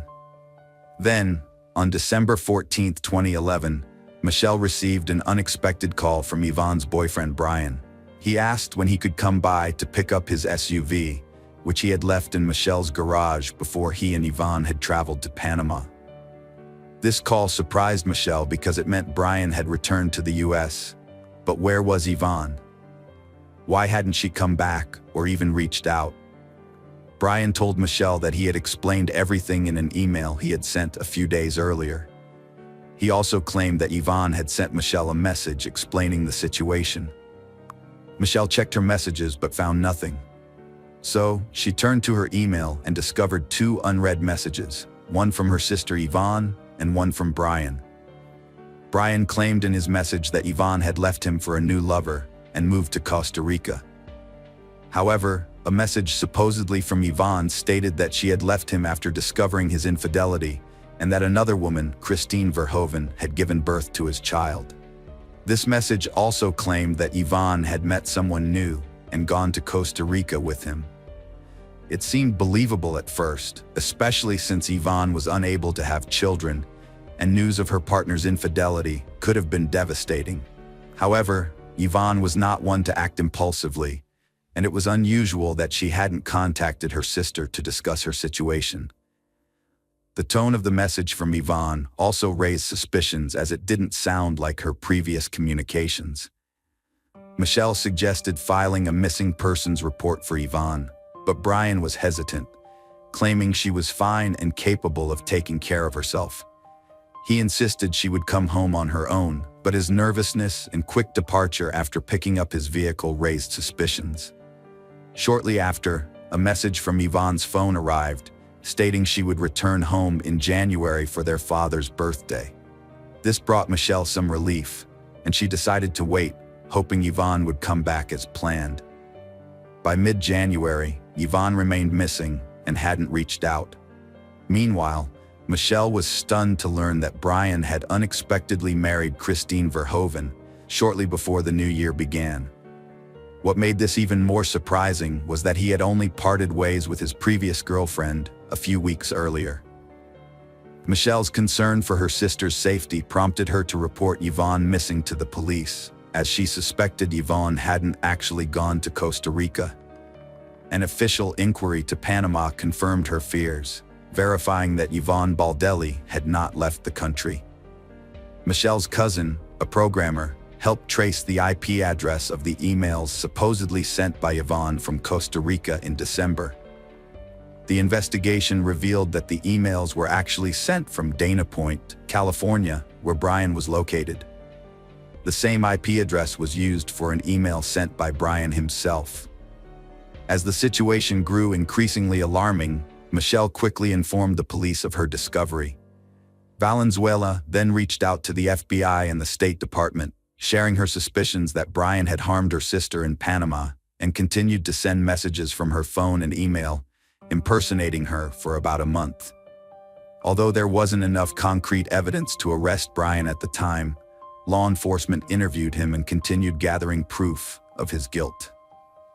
It was discovered that Brian had asked Christine to marry him while he was still in Panama with Yvonne, promising they would soon return and raise their daughter together. However, Christine was not aware that her child's father had gone to the island with another woman, as he had told her he was there on a business trip. 2 months after Yvonne's disappearance, her sister and niece conducted their own investigation and flew to Panama, where they sought the help of Don Winter, a former U.S. intelligence officer turned investigator who specialized in finding missing U.S. citizens. They shared the story of Yvonne's disappearance and the version of events Brian had given. After listening to them, Winter immediately expressed his concern that the chances of Yvonne being alive were low. With his extensive experience in such investigations and using his connections, Winter decided to pressure the Panamanian government and publicize the case, turning Yvonne's disappearance into international news. A press conference was also organized, which included Yvonne's family members. After arriving in Panama, Yvonne's father, stepmother, brother, and several other relatives and close friends joined the search for Brian Baldelli and assisted in the investigation. Together, they thoroughly searched the tropical island of Carino, but found no trace of him. The dense undergrowth and swampy marshes, which were home to a wide variety of wildlife, hindered their search efforts. The family also questioned the island's residents about their knowledge of Brian and Yvonne and what they could reveal about the couple's behavior. It became clear that Brian and Yvonne had been drinking excessively and frequently got into loud public arguments, disregarding those around them. Almost daily, they were seen in bars, drinking and arguing. Moreover, people began to notice bruises and scratches on Yvonne's face and body, and she rarely removed her sunglasses, seemingly to conceal the bruises under her eyes. The landlord of the house they rented confirmed that neighbors regularly complained about the noise, screams, and cursing coming from their residents. Meanwhile, FBI agents brought in a specialized team of divers to search the waters surrounding the island for potential evidence or remains of the missing woman. Unfortunately, these searches also yielded no results. From the start, Brian was the main suspect in the case, but there was no solid evidence to charge him with. He repeatedly denied any involvement, sticking to the same story that his ex-partner Yvonne had run off with another man. It wasn't until September 21, 2012, that Brian was finally questioned by the police and a search of his home was conducted.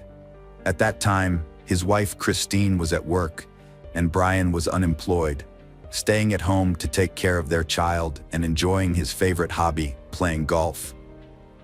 Brian claimed Yvonne left him after discovering his child with another woman, but became anxious when police found Yvonne's laptop on his table. The laptop had messages sent after she supposedly left, including a photo of Yvonne with a bruise and a conversation between Brian and his mistress about their secret affair. The search history showed queries about cleaning blood stains and removing blood from a mattress.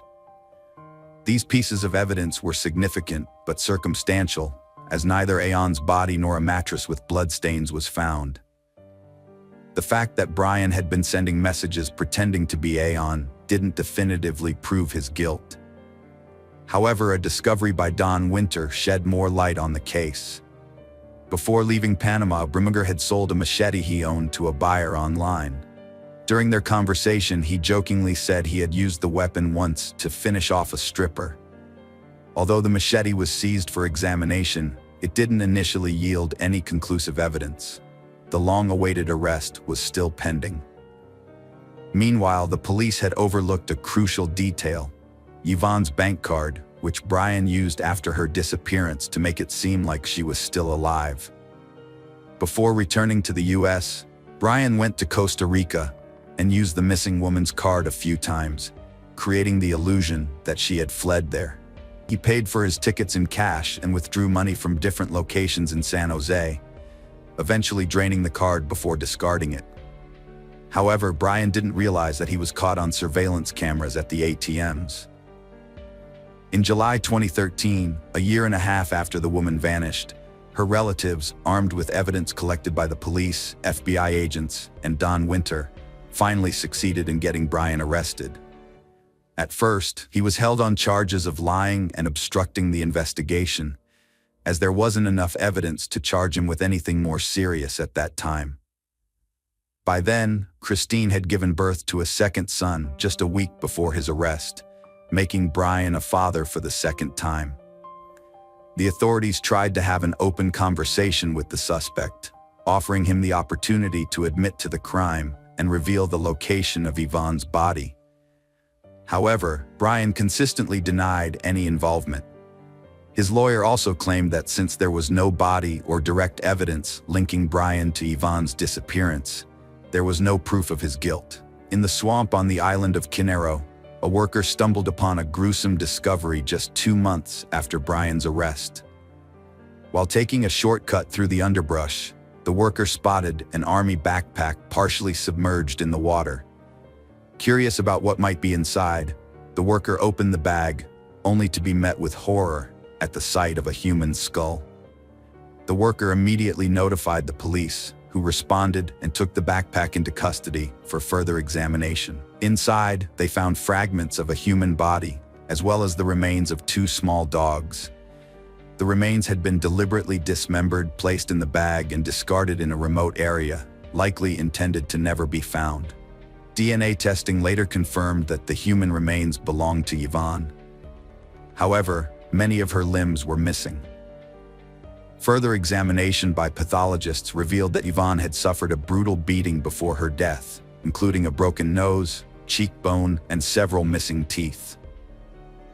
When the unique chop marks on the victim's bones were matched to the machete's blade, it confirmed that the body had been dismembered with this weapon, as each blade has a distinct signature, similar to human fingerprints. With this evidence, Brian was formally charged with murder, dismemberment, and concealing a crime. In 2014, Michelle Valenzuela got a cancer diagnosis, and after 6 months of intense treatment, realized it was futile. She dedicated her last months to seeking justice for her sister, testifying against Brian and submitting evidence to the court despite her weakening health. Brian assaulted Yvonne in a drunken rage after she discovered his affair, stabbing her to death. He then dismembered her body, killing her dogs, and hid the parts in a backpack in a swamp. Brian fabricated a story about Yvonne leaving him, gaining sympathy from locals, and even found a new girlfriend. However, during the trial, his girlfriend testified against him, and he was forced to admit his guilt, claiming self-defense despite evidence showing he was fully aware of his actions. In the spring of 2016, Brian was convicted of manslaughter and sentenced to 26 years in prison, with eligibility for parole in 2035. At sentencing, credit was given for his prior service in the Marines, which spared him from a life sentence. Meanwhile, Brian's wife, Christine Verhoeven, maintained her husband's innocence and pledged to stand by him no matter what. Hello friends, welcome to our channel. Today we're going to take a look at another horrible case with you. The case of Samadi Fonseca Fernandez. Samadi was born in Costa Rica in February 1975. Her family and early life are not well documented. She spent her childhood in an area called Cuba, where she lived with her mother, Sonia Fonseca. Samadi attended a local school, where she demonstrated a challenging and conflicted personality from an early age. She had difficulty accepting rejection and often used force or deception to get what she wanted. People who knew her recall that Samadi's striking appearance and perfect figure made it easy for her to charm men, but she struggled to maintain relationships. Her beauty and charisma were matched by her greed and vanity, which led her to prioritize material wealth and self-interest above all else. This attitude often discouraged potential partners. Additionally, Samadi became intensely jealous and aggressive after brief relationships. Samadi's doll-like appearance led to her working as a Barbie lookalike at a large Universal bookstore for several years. This earned her a flattering nickname that stuck with her throughout her life.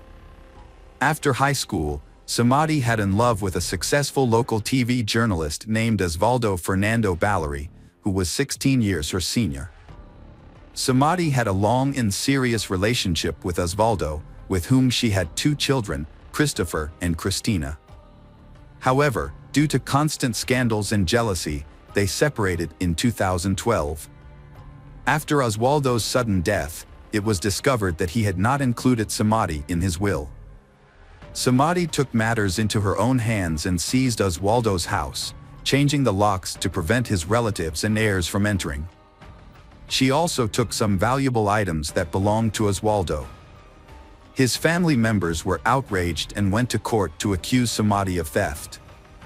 The police eventually forced Samadi to leave the house, but she was not charged with a crime. Samadi had other relationships, including one with Miguel Angel Perez, with whom she had a daughter named Maria. This relationship was reportedly official, but ended in divorce after a few years. Samadi allegedly gave her youngest daughter her lover's surname without his knowledge or consent, contradicting claims that she was unmarried at the time. Interestingly, some of her lovers have mysteriously disappeared or died under unclear circumstances, yet this trend went unnoticed for a long time. For instance, one of Samadi's lovers went missing shortly after deciding to end their relationship with the reportedly temperamental and aggressive woman. Despite relative suspicions of her involvement, his disappearance remains unsolved due to lack of concrete evidence. Another former lover, Diaco, met a tragic end after breaking up with Samadi. His murder was initially attributed to a botched robbery, but the perpetrators were never caught. Speculations about Samadi's role in the crime persisted, albeit without solid proof. Her most notable alleged victim was Gerardo Cruz, a Costa Rican native born in December 1992 in San Jose. Gerardo never knew his biological father, who left the family before his birth. His mother, Ana Patricia, later married Hermes Rodriguez, who adopted and raised Gerardo as his own. Gerardo's younger sister, Milena, was born a few years after him. He had a peaceful and carefree childhood and youth. Gerardo attended a regular school, enjoyed motorcycles, and met his true love, Carol, at a young age. By 23, he, Carol, and their 4-year-old daughter Genesis moved into his aunt and uncle's house in San Sebastian, a suburb of the city.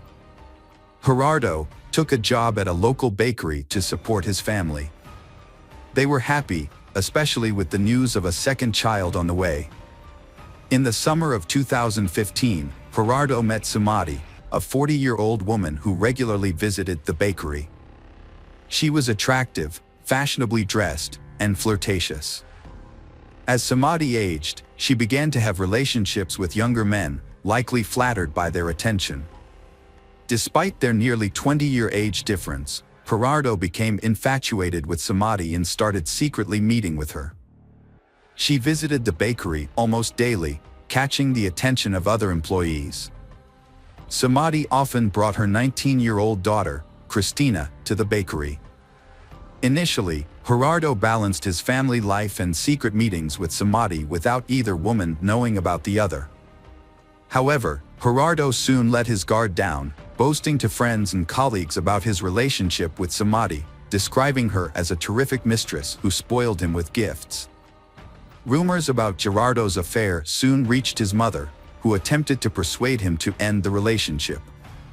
The affair was short-lived, ending in October 2015, when Samadhi discovered that his mistress, Gerardo, was married with a pregnant wife and a young daughter. Upon learning this, Samadhi became enraged. She began harassing Carol, Gerardo's wife, with threatening calls and messages, warning her that Gerardo would be harmed if he didn't return to her exclusively. Gerardo apologized to his wife and reconciled, keeping their family intact. He underestimated Samadhi's malice, thinking she would move on and calm down after the breakup. However, Samadhi's vindictiveness was more intense than Gerardo anticipated. Shortly after the breakup, Gerardo witnessed a disturbing incident. While walking downtown, Gerardo noticed an older man secretly filming under a young girl's mini-skirt with his phone. Outraged, Gerardo took out his phone to record the scene. He then approached she, told her what was happening, and advised her to report the incident to the police. Gerardo chased the man for about 2 minutes, trying to get a clear shot of his face on camera. During the chase, Gerardo asked loudly if the man was enjoying taking photos of his sister's underwear without their consent. The man eventually jumped into a taxi and escaped. That night, Gerardo posted the video on his social media page, and it quickly went viral. Internet users identified the man as Luis Solmano Delgado, a former Ministry of Finance employee. As a result, Gerardo became a national celebrity, giving daily interviews to newspapers and appearing on TV and radio shows. He condemned Delgado's actions and stated that he had no regrets about exposing him. However, Delgado's lawyers began working against Gerardo, accusing him of violating the law by distributing the video. They prepared a lawsuit against him, which left Gerardo surprised and confused. He couldn't understand why he was being judged for exposing his actions, rather than the man being held accountable for his behavior. Gerardo's last interview was on October 7th at a local radio station. Feeling confident and believing he had nothing to hide, he spoke openly. The following day, Gerardo had plans to meet his friend Oswald after work, but he suddenly canceled, citing an unexpected emergency. It was later revealed that he had received a message from Samadhi, luring him to the park that evening under the pretext of another interview. Gerardo had no reason to suspect anything was amiss and trusted his former lover. After finishing work, he went to the agreed meeting point, but instead of journalists, 2 unknown men were waiting. They took his bag, assaulted him, stabbed him multiple times in the chest and stomach, and then fled. Before losing consciousness, Gerardo managed to call a friend and report the incident. The friend immediately alerted the police and medical services. Thanks to the swift response, Gerardo was rushed to the hospital, where doctors fought to save his life for 42 days. He underwent numerous operations, but unfortunately, they were unable to save him. Gerardo passed away on November 19th in the intensive care unit. Initially, multiple theories emerged about the crime. The first theory suggested it was a robbery murder. Gerardo was indeed attacked in a park at night, his bag was stolen, and he was stabbed with a knife, which made it appear to be a typical theft. However, just a few days before, Gerardo had released a sensational video that compromised a well-known former government official, leading to a second theory, that the murder was an act of revenge. The media openly speculated that the former government official may have hired hitmen to kill the young man who had damaged his reputation. The murder sparked intense debate in the press, with protesters demanding that the perpetrators be caught and brought to justice. The police explored various theories, searching for other potential enemies of Gerardo. For months, the investigation stalled. However, in May 2016, a breakthrough came when footage from a street surveillance camera was discovered. The video showed two men fleeing the scene where Gerardo was fatally attacked. These individuals immediately became the prime suspects, and the police worked to identify and apprehend them. The footage proved to be crucial evidence, and once it was made public, the case started to move forward. It was repeatedly shown on news programs, with viewers asked to take a close look as the individuals could be dangerous. Police created rough sketches of the suspects and described their physical characteristics. One of the suspects soon came forward, hoping that cooperating with the investigation would lead to a reduced sentence. The information provided by the cooperating suspect led investigators to several accomplices and the crime's organizers, Samadi and her daughter Christina. All individuals involved in the crime were eventually taken into custody. Those arrested included Ronald Archie, a cab driver who helped locate the perpetrators, Cesar Chavez, a laborer who acted as an intermediary, and Omar Costa, a young miner who directly participated in the attack and had been tracking the victim on the day of the incident. The investigation revealed the roles and connections of all parties involved through phone records and text messages. Samadi, who had meticulously planned the crime, had enlisted the help of her daughter Christina. Together, they recruited friends Ronald and Cesar to find hitmen to kill Gerardo, staging it to look like a botched robbery in a nighttime park. They were later joined by Omar, who was responsible for ensuring the victim went to the pre-arranged location. Samadi personally chose October 7th as the date for the massacre. On that day, she was in frequent contact with all parties involved, assigning roles and verifying that everyone adhered to the plan. Gerardo was attacked, stabbed multiple times, and robbed of his bag and jacket. These stolen items were later given to the police as evidence. The primary evidence against Samadi was a series of text messages detailing the murder plan and each participant's role. Samadi was so confident she wouldn't get caught that she didn't bother deleting the incriminating messages. Her motive for the crime was jealousy. She didn't want to share her lover with his wife. If she couldn't have him, no one would. She carefully planned the crime, involving her own daughter, who assisted her throughout. Samadi and her daughter were immediately arrested, with no possibility of bail due to the risk of them fleeing the country. Their accomplices were also detained, except for Omar, the youngest participant, who was handed over to juvenile authorities. The investigation spanned a year and a half, concluding in December 2017 when the trial of all parties involved in the criminal conspiracy commenced. It was revealed that Samadi had a history of run-ins with the law, including a prior arrest for forging documents to obtain state benefits, for which she received only a fine. New information also emerged about Miguel Angel Perez, ex-husband of Samadi. It was discovered that Samadi had given their child Perez's surname without his consent. She then successfully petitioned the court to order him to pay child support, which he did for over 3 years. However, it was later uncovered that the entire process had been fraudulent. As a result, Samadi was sentenced to 3 years in prison and a substantial fine. During the trial, Gerardo's wife testified that she had been aware of his affair with Samadi. She stated that Samadi had threatened Gerardo with death, but he had not taken these threats seriously.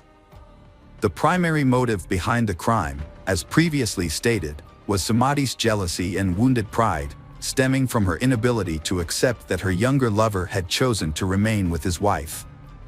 Thanks to phone records, it was discovered that the mother and daughter had planned the crime together. Additionally, after the release of the CCTV footage showing the killers, Christine had a nervous breakdown. She called her mother, sobbing, and was close to going to the police to confess. However, her mother calmed her down, assuring her that the investigation would not lead to them. The verdict was announced on January 23, 2018. According to the court's decision, Samadi was sentenced to 30 years in prison, while Christina, Ronald, and Caesar each received 25-year prison sentences. One of the killers was sent to a juvenile detention center, and the other had not been found at the time. Omar, who had been stalking the victim, was acquitted. The victim's family was awarded $140,000 in compensation for their loss. After the verdict, the family expressed gratitude to the court for the fair punishment of Gerardo's killers. However, it soon became known that Samadi and Christina's lawyers had filed an appeal to reduce their sentences. As a result, each participant's sentence was reduced by 5 years. Samadi is currently serving her 25-year sentence in a Costa Rican women's prison. Hello friends, welcome to our channel. Today we're going to take a look at another horrible case with you, the case of Kelsey Smith. Kelsey Smith was born on May 3, 1989, in Overland Park, Kansas. Kelsey was the third of 5 children in a close-knit family. Her parents, Gregory and Missy Smith, raised her alongside her siblings, Steve, Lindsay, Kat, and Zach. Gregory Smith, the family patriarch, was a retired U.S. Navy veteran and had served in the police force for over 20 years. He was enjoying his retirement after a long and dedicated career. Kelsey grew up in a loving family environment, close to all her siblings. Kelsey's mother, Missy Smith, has dedicated her life to health care, working at a local hospital for many years. Despite her busy career, she has managed to balance work and family life well, raising her children and creating a warm family environment. Kelsey has been an active, outgoing, and creative child since she was a child. She enjoyed singing, dancing, and playing musical instruments, which she learned in music school. She was also active in school theater and choir performances. Kelsey is also passionate about sports, especially gymnastics and soccer. She often attends sporting events with her father and brother, cheering on her local team. With a great sense of humor and many talents, Kelsey has left a deep impression on those around her. Her love for animals, which began in childhood, inspired her dream of becoming a veterinarian after college. During her senior year of high school, Kelsey found work at the local symphony orchestra, where she played the clarinet at various city events. Through this job, she set a goal of saving enough money within 6 months to buy her first car, a 1987 Buick Regal. Although her parents were concerned that the car was an older model, they offered to contribute to the cost so that Kelsey could buy a newer car from the family budget. However, Kelsey was determined to buy her first car herself, using only her own savings, so she turned down their offer. The Kelsey family prioritized providing their children with a well-rounded education, focusing on education and personal development. They also instilled in their children a strong sense of discipline. The family had clear rules that everyone followed without exception, including sharing their plans and notifying each other if they would be out late. Kelsey demonstrates her adherence to these rules by being punctual, sharing her whereabouts with her parents, and informing them of her social activities. During her senior year, Kelsey began a romantic relationship with John Beer Smith. She describes it as deeply in love and like the relationships depicted in books or movies. They celebrated New Year's 2007 together and have been virtually inseparable ever since. John, who is 1 year older than her, appears to be a responsible and caring partner who treats Kelsey with respect. Both sets of parents approve of their relationship.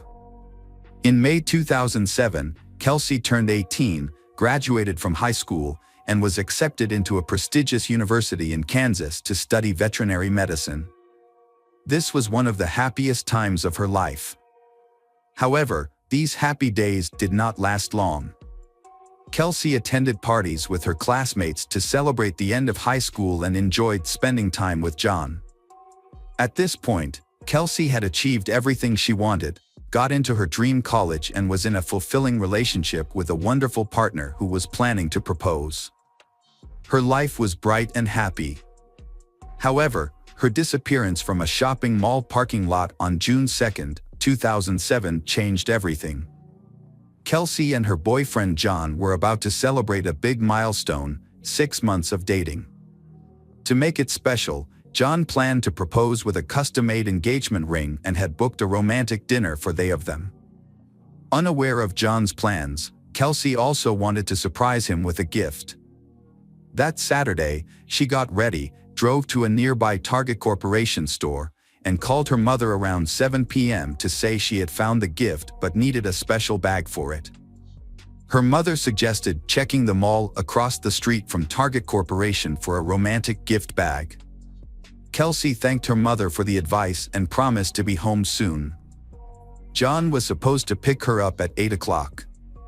However, after that conversation with her mother never heard from Kelsey again.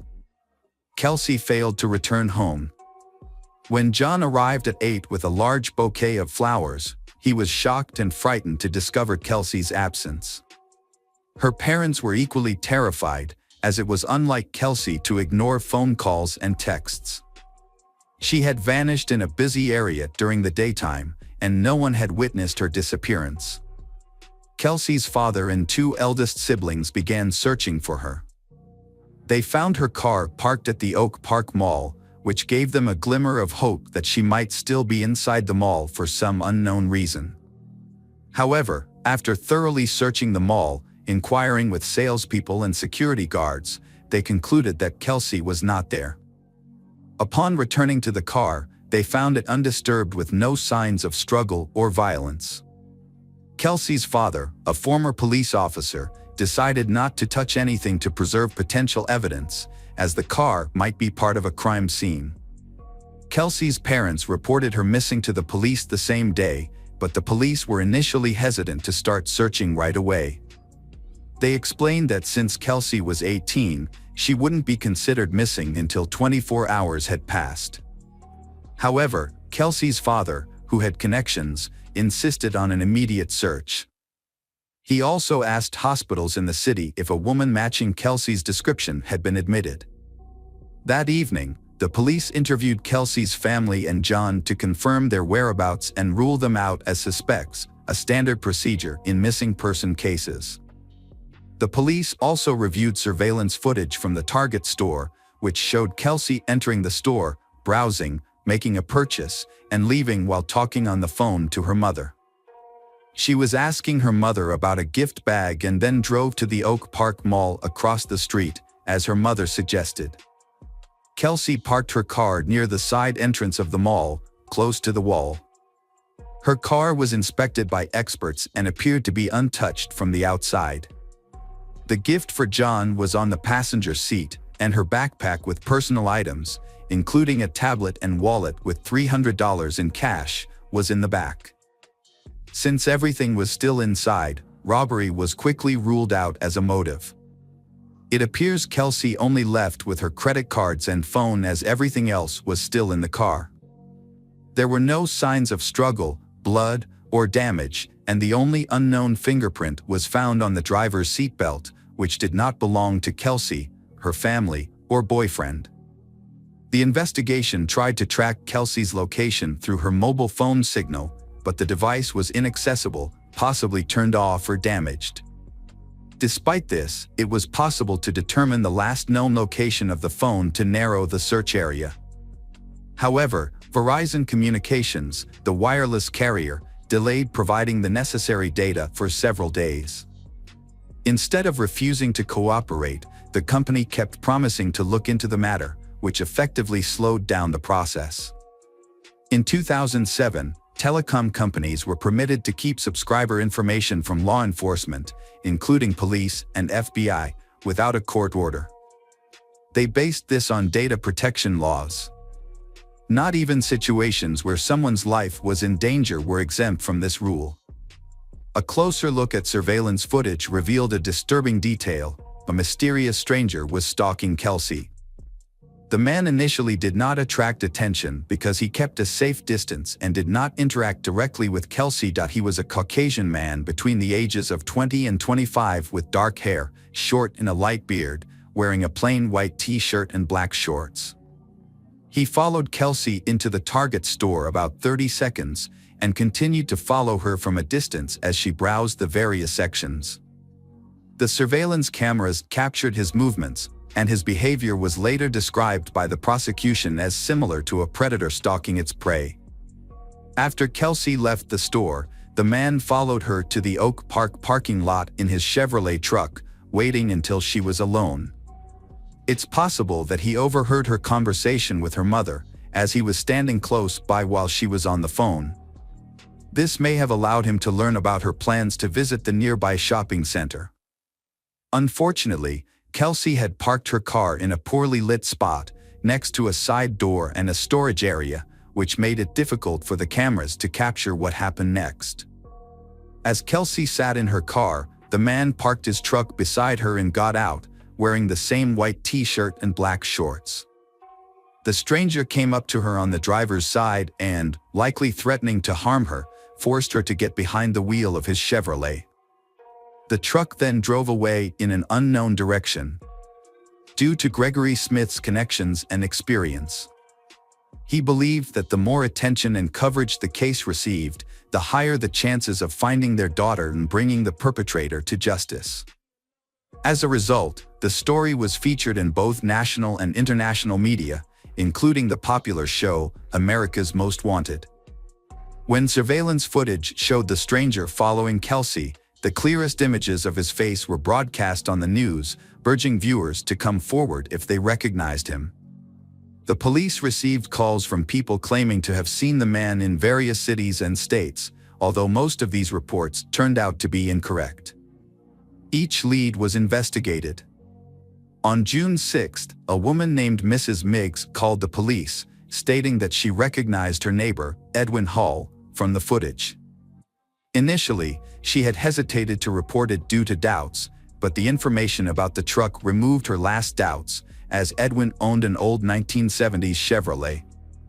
On June 6, 2007, two significant events occurred in the investigation. The police received crucial data from Verizon Communications about the last known location of Kelsey's phone signal. This information pinpointed a specific cell tower, allowing the police to establish a 1.1-mile search radius to the north. Within 45 minutes of starting the search, Kelsey's body was found in the brush near Longview Lake, Missouri, about 30 meters from where she was abducted. The medical examiners determined that she had been brutally assaulted and strangled with her own belt. Kelsey's body was discovered without clothing, except for the belt used to strangle her. Her body was carelessly discarded in the bushes, partially covered with dry branches.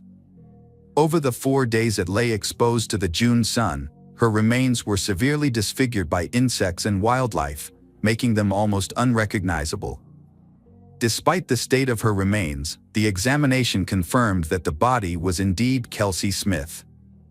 The second major event on June 6 was the arrest of the main suspect. When police arrived at his residence, he remained calm and acknowledged that his friends called him Jack. He agreed to provide a statement at the police station. During the interrogation, Edwin Hall claimed he had never seen Kelsey before, even when shown a photograph of her.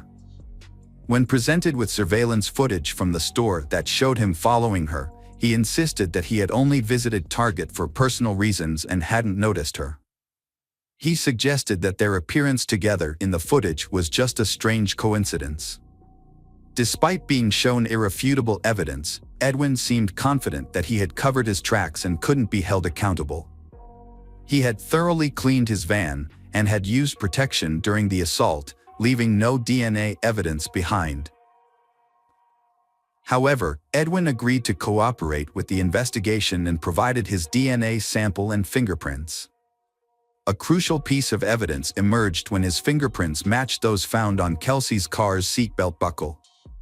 A thorough search of his home also revealed a hidden air pistol with Kelsey's DNA on the barrel. Edwin was officially charged with abduction, assault, and murder. A jurisdictional issue arose, as Kelsey was abducted in Kansas but her body was found dead in Missouri. This was important because it affected the potential sentence. In Missouri, Edwin faced the possibility of a capital punishment trial and sentence. Edwin realized the seriousness of his situation and, after consulting his lawyer, decided to confess to the crime and provide details in the hope of a reduced sentence. He described how he had noticed Kelsey entering the store and followed her, getting close enough to overhear her phone conversation about visiting the shopping center across the street. Edwin waited until Kelsey was alone, then followed her to the adjacent parking lot. He was pleased when she parked in a secluded spot near the side entrance. He got out of his vehicle, armed with a pistol, and waited for Kelsey to return to her car. As she was getting into the driver's seat, he prevented her from closing the door. Kelsey had already pulled out the seatbelt, and Edwin allowed her to buckle up, leaving his fingerprint on it. Edwin then put the pistol barrel in Kelsey's mouth, threatening her to move to his vehicle's driver's seat. Kelsey drove Edwin's truck while he aimed the gun at her and gave her directions. When they reached a remote area at the state border, Edwin ordered Kelsey out of the truck and led her into the bushes. There, he assaulted and strangled her with the belt, then covered her body with branches. He thoroughly cleaned his truck to eliminate any evidence of Kelsey's presence, including fingerprints and DNA. He then hid the pistol, which had Kelsey's saliva on it, in his home, believing it would never be discovered. When questioned about his motive, Edwin failed to provide a clear answer, instead making a comment about the victim's physical appearance. During the investigation, several other women and girls came forward, revealing a pattern of abuse and harassment by Edwin. Further investigation uncovered more instances of Edwin's wrongdoing, including coercing a 14-year-old neighbor into intimacy, harassing a waitress, and fleeing a restaurant without paying. These findings led to additional charges, including corruption of a minor, harassment, and theft. Edwin's lawyer attempted to garner sympathy from the court by highlighting his client's troubled childhood, past victimization, and unstable upbringing. Despite these efforts, the defense was unsuccessful. Edwin's lawyer was the only person to speak in his defense and show support. Notably, Edwin's wife attended all court hearings but chose not to defend her husband, instead sitting quietly in the background. On September 16, 2008, a Johnson County judge sentenced Edwin Hall to 27 life sentences without parole. After hearing the verdict, the defendant apologized to the Kelsey family for his actions and broke down in tears. He is now serving his sentence at the Hutchinson Correctional Facility in Kansas. Hello friends, welcome to our channel. Today we're going to take a look at another horrible case with you. The case of Lindsay Wilson. Lindsay Wilson was a kind and loving young woman. Lindsay had a deep-seated need for connection and love. Her major misstep was that she misjudged her partner and invested herself in their toxic relationship. Lindsay was 17 when she found out she was pregnant. Growing up in a loving and supportive family, she had never expected to become a mother so young. Although she was emotionally mature. What made it even more difficult was that her boyfriend, whom she had been dating since she was 13, abandoned her as soon as he learned he was going to be a father. His sudden departure left Lindsay feeling both upset and scared. Lindsay was all too familiar with the physical and financial strains of motherhood. Her family, the Wilsons, were loving and close-knit, but they had often struggled to make ends meet. Despite their financial challenges, Lindsay's parents had always worked hard to provide for their children. When Lindsay met Mitchell, 5 months into her pregnancy, she felt like she had been given a rare gift. Mitchell, who was 20 years old at the time, was attentive, caring, and gentle. What impressed Lindsay most was that her pregnancy didn't deter him. Instead, he was eager to be involved and supportive. Mitchell told Lindsay that he had fallen in love with her at first sight and wanted to spend the rest of his life with her, raising her child as his own. To show his commitment, Mitchell began working overtime to ensure that Lindsay and their unborn child would not have to worry about anything. 20-year-old Mitchell was a true gentleman. He was attentive and loving to Lindsay, despite her delicate condition. In fact, Mitchell had fallen deeply in love with her at first sight and wanted to spend his life with her, including raising her child as his own. At the time, Mitchell was earning a good income. However, when they announced their decision to get married, their parents were shocked. They felt that their 5-week relationship was too short to withstand the challenges and circumstances that came with marriage. Despite their concerns, Lindsay's relatives noticed a positive change in her since being with Mitchell. She had regained her cheerfulness and good health. However, some of them found Mitchell's behavior to be a bit insincere. Nevertheless, no one interfered with their decision to get married, and instead chose to keep their doubts to themselves. The wedding took place in August 1995, surrounded by a small, intimate group of family and friends, mostly from the bride's side. The groom's side was noticeably underrepresented, with only his parents, a brother, and 2 friends in attendance. Despite the celebratory atmosphere, Lindsay's relatives couldn't shake off their uneasy feelings about the union. However, Lindsay herself was over the moon, believing she had found her perfect match. As the evening wore on, their happiness was short-lived. A disagreement erupted, and the newlyweds' argument played out in front of their guests. The reason for Mitchell's outburst seemed trivial, and his reaction was disproportionately intense.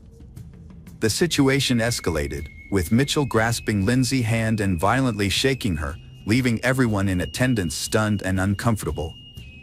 Mitchell appeared agitated and threatening, causing concern. When he calmed down, he apologized to everyone and made light of the situation, attributing his behavior to holiday stress. Although Lindsay didn't think much of the incident at the time and soon forgot about it, it was actually one of the warning signs of their toxic relationship. After getting married, Mitchell and Lindsay moved into an apartment in Southport, away from their parents. They started their life together and soon welcomed a baby girl named Robin. However, Lindsay soon discovered that her husband had a volatile temper, which cast a shadow over the joy of their new family. Mitchell's moods were unpredictable. One moment he was happy and joking, and the next, he would become aggressive and unreasonable. She thought she was maintaining a delicate balance at home, but in reality, she was giving in to his control. He dictates her every move and gets angry if she misses a phone call or doesn't pick up. Their arguments often ended with Mitchell begging for forgiveness and declaring his love. For a while, it seemed that peace had been restored, but their cycle of arguments became more and more intense. Lindsay struggled to recognize who she once loved. She frequently shared her concerns with her relatives, who urged her to leave the relationship and end her suffering. However, Lindsay found it difficult to acknowledge her mistake and admit defeat. Lindsay's relatives noticed that she often dwelled on memories of the past. Whenever her husband promised to change and return to his gentle and caring ways, Lindsay wanted to believe him and waited for him to fulfill his promises. Meanwhile, Mitchell's controlling behavior intensified. He restricted Lindsay's freedom, forbidding her from going out alone in the evenings and eventually requiring her to be accompanied by him at all times. Despite his possessiveness, Mitchell was seen with other women, sparking Lindsay's suspicions of infidelity. Lindsay confided in her older sister about her concerns, sharing an incident where a woman visited their home, unaware that Mitchell was married. This revelation led to another argument, which escalated into physical violence. Physical abuse gradually became a part of Lindsay's life. To control her and protect his reputation, Mitchell started limiting her interactions with others. He began by restricting her contact with neighbors, friends, and acquaintances, and eventually with her family. Lindsay, unhappy and fearful of being caught and punished, tried to secretly maintain contact with her loved ones. Despite the problems in their relationship, Lindsay stayed with Mitchell. One reason was the comfortable life he provided. He had a good income, supported her and their child, and paid the bills, leaving her without any financial worries. Lindsay's life changed dramatically when she found herself pregnant again. Although her husband, Mitchell, was a good father to her daughter from a previous relationship, she felt that having another child would be unwise in their current circumstances. She decided to have an abortion. When Mitchell found out about her decision, he became furious and verbally and physically abused her. Lindsay packed her belongings and took her daughter to her parents' home. Her family was relieved to see her. At first, Lindsay was happy to be apart from her husband, Mitchell. But over time, she started to miss him. Mitchell, eager to win her back, would call her constantly, begging her to return. Despite initial reservations, Lindsay was eventually won over by Mitchell's claims that he had changed. Everything seems to be back to normal, they are even looking forward to another child. However, their happiness was short-lived. After 6 months, Mitchell's violent temper flared up again. Although he didn't harm Lindsay, who was pregnant at the time, he unleashed his fury on their apartment. He smashed furniture, ripped doors off their hinges, and damaged the walls. He even threw their television out the window and vandalized their car. The landlord, fed up with the destruction, demanded that they pay for the damages and move out. The family's financial situation became even more dire. As a result, they was forced to take out a significant loan and downsize to a smaller, more modest apartment. In October 1997, Lindsay gave birth to their son, Jack. Mitchell was overjoyed at the arrival of his child. However, the relationship between the spouses continued to deteriorate over time. Mitchell often left home for extended periods, sometimes for just a few days, sometimes for an entire week, frequently citing trivial or made-up reasons.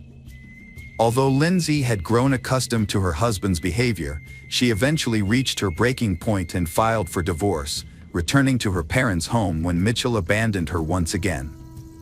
Lindsay realized she couldn't handle the separation from Mitchell on her own, so she reached out to a local charity that supports women in crisis. The charity helped her find affordable housing in a different city, allowing her to start fresh. However, she was worried that Mitchell would find out her new contact information, so she took steps to protect herself. When Mitchell began making threats, she took it a step further and got a restraining order from the police. With the help of a therapist, Lindsay started rebuilding her life. She kept a journal to document her experiences, intending to use it as a warning for her children in the future, so they wouldn't make the same mistakes she did. The journal entries supported what her relatives had said about the problems within the family.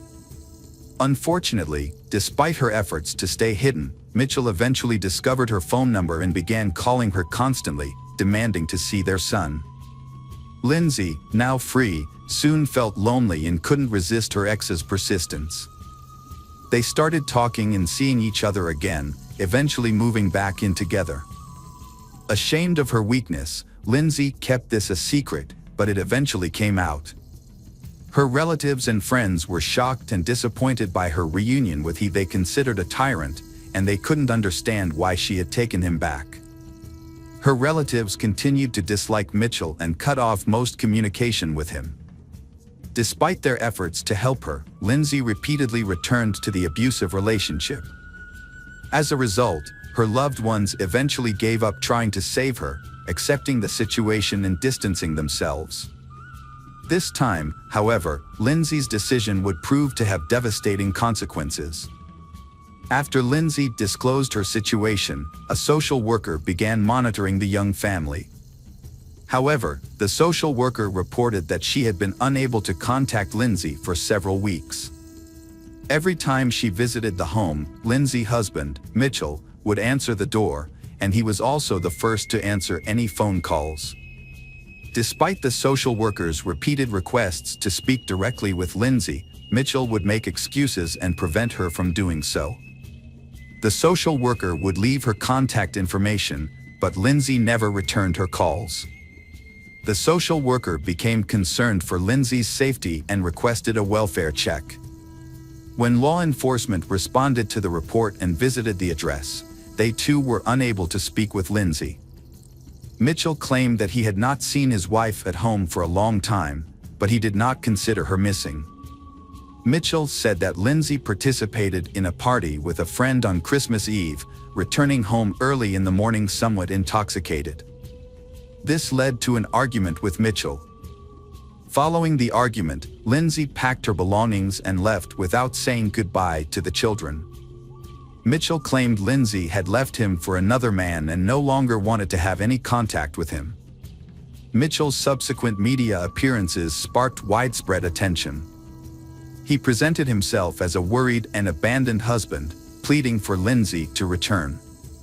However, during these interviews, he also shared intimate details about their marriage, occasionally speaking negatively about his wife. Mitchell believes that Lindsay's actions stemmed from a desire for a lavish lifestyle. He said to have seen her driving an expensive car, which he thought was proof that she had left their children for a wealthy man. Despite her public image, Mitchell was enjoying the freedom of a single life. The search for Lindsay began with conversations with her relatives.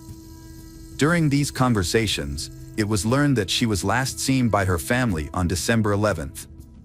At that time, she appeared to be in high spirits and looking well, with her behavior being normal. During their investigation, detectives were surprised that no one had expressed concern about the young wife's whereabouts for 2 months. However, they soon discovered a plausible explanation. Mitchell had a history of limiting his wife's interactions with others, even close relatives. In the past, her family had difficulty staying in touch with her due to Mitchell's controlling behavior, which made it more believable that Lindsay had intentionally kept a low profile for an extended period. The news of Lindsay's disappearance alarmed everyone, despite the initial assumption that she was not the type to be concerned about. She was known for her modest lifestyle and never drank. Additionally, her husband had restricted her from having any contact with the outside world, including friends and acquaintances. Several inconsistencies in Mitchell's statement to the police raised suspicions about his character. It seemed unlikely that Mitchell would willingly let his wife leave, and that Lindsay would not abandon her children to a controlling husband. To clarify the situation, the police conducted a thorough investigation, interviewing all of Lindsay's acquaintances and searching for anyone who may have seen her after the family gathering. They also questioned their neighbors and obtained surveillance footage from the residential complex and surrounding areas. Lindsay's disappearance was not immediately noticed, and by the time it was. However, investigators later discovered that she was last seen in person on December 15th at the local post office, where she sent several letters and postcards. Her older sister confirmed that they met that day, despite Mitchell's disapproval. During their brief conversation over tea, Lindsay handed her sister a note and asked her to read it later. Unfortunately, the sister forgot about the note in her purse and was unable to find it later, leaving its contents a mystery. As the months passed, investigators grew increasingly suspicious that she was no longer alive, given her prolonged absence and lack of contact.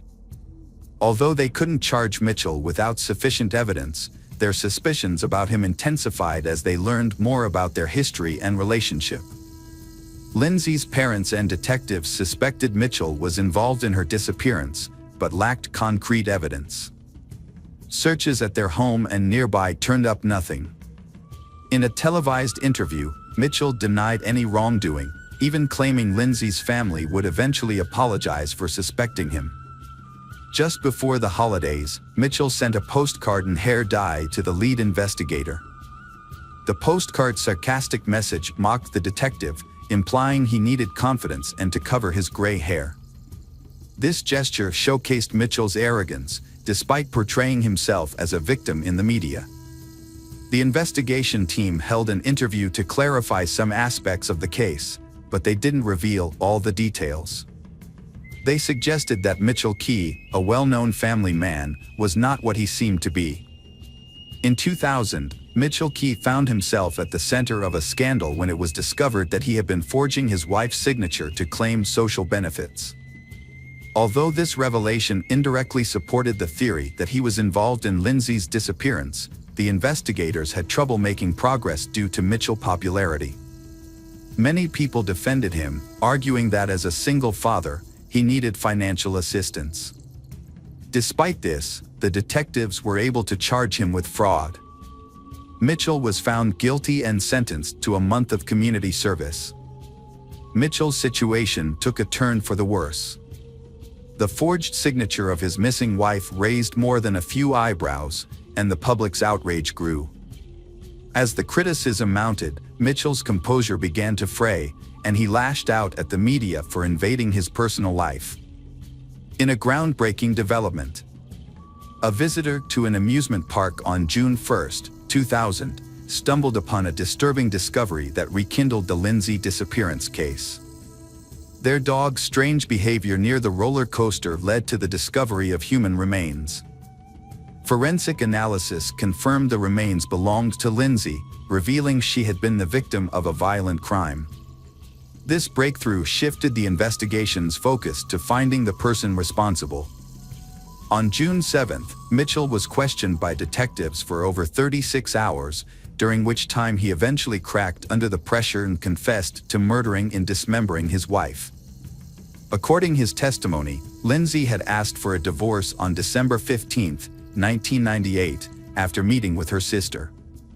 This request enraged Mitchell, causing him to attack and strangle her in front of their children. He then hid her body in their bedroom, taking steps to conceal the smell. Realizing he needed help to dispose of the body, Mitchell turned to his brother Elliot, a butcher, for assistance. Although Elliot was initially hesitant, Mitchell eventually convinced him to help. While their children played in the next room, the brothers dismembered Lindsay's body and later scattered her remains throughout the city. The murderer showed no remorse or empathy during his confession. Instead, he seemed to take pride in his actions, saying that without his confession, they would never have been able to prove his guilt. He then led the authorities to the locations where he had hidden the victim's body parts. Unfortunately, her head and one hand were never found. The forensic examination confirmed that all of those of Lindsay, leaving no doubt about Mitchell's guilt. The trial of the Mitchell brothers took place in January 2001 and was a relatively straightforward process. Mitchell was found guilty of first-degree murder and received a life sentence with the possibility of parole after 17 years. A court-appointed psychiatrist observed that Mitchell displayed classic characteristics of a narcissist with sadistic tendencies. Elliot, Mitchell's brother, was sentenced to 7 years in prison for his role in covering up the crime. Lindsay's children were taken care of by her grandparents, who gave them their last name. 3 months after the sentence, the Wilson family faced another tragedy when one of Lindsay's older brothers, unable to cope with the loss, took his own life in the family's attic. In his goodbye note, he expressed his desire to reunite with Lindsay, saying he saw no point in living in a world he considered cruel. As of 2017, Mitchell Key, Lindsay's murderer, became eligible for parole, but as of January 2023, his parole requests have been denied 3 times. Welcome back, detectives. Let's dive into another horrible case, the case of Brett Ryan. Brett Ryan grew up in Canada, in a large family with his parents, Bill and Susan. Bill works at the Toronto Star daily newspaper and spends time on his many interests, including sports, yoga, and psychology, which help balance family life. In addition, his wife, Susan, is able to manage the household, take care of the children, and keep their Toronto home clean. Passers-by often stop to admire the family's beautiful and blooming garden. Although Susan loved her sons equally, but Brett seemed to be less criticized because he was generally well-behaved. Brett was very clever at getting out of difficult situations, which gave the impression that he was a good boy, although this was not always the case. Brett was extremely popular in school, with everyone wanting to be his friend or at least be able to greet him by name, just like his older brothers. After high school, Brett attended university, driven by a desire to surpass his brother's achievements. To earn extra money, he placed an ad in the local newspaper, offering to paint houses and fences for Toronto residents. At first, his business was quite successful and Brett felt proud, especially with his first income.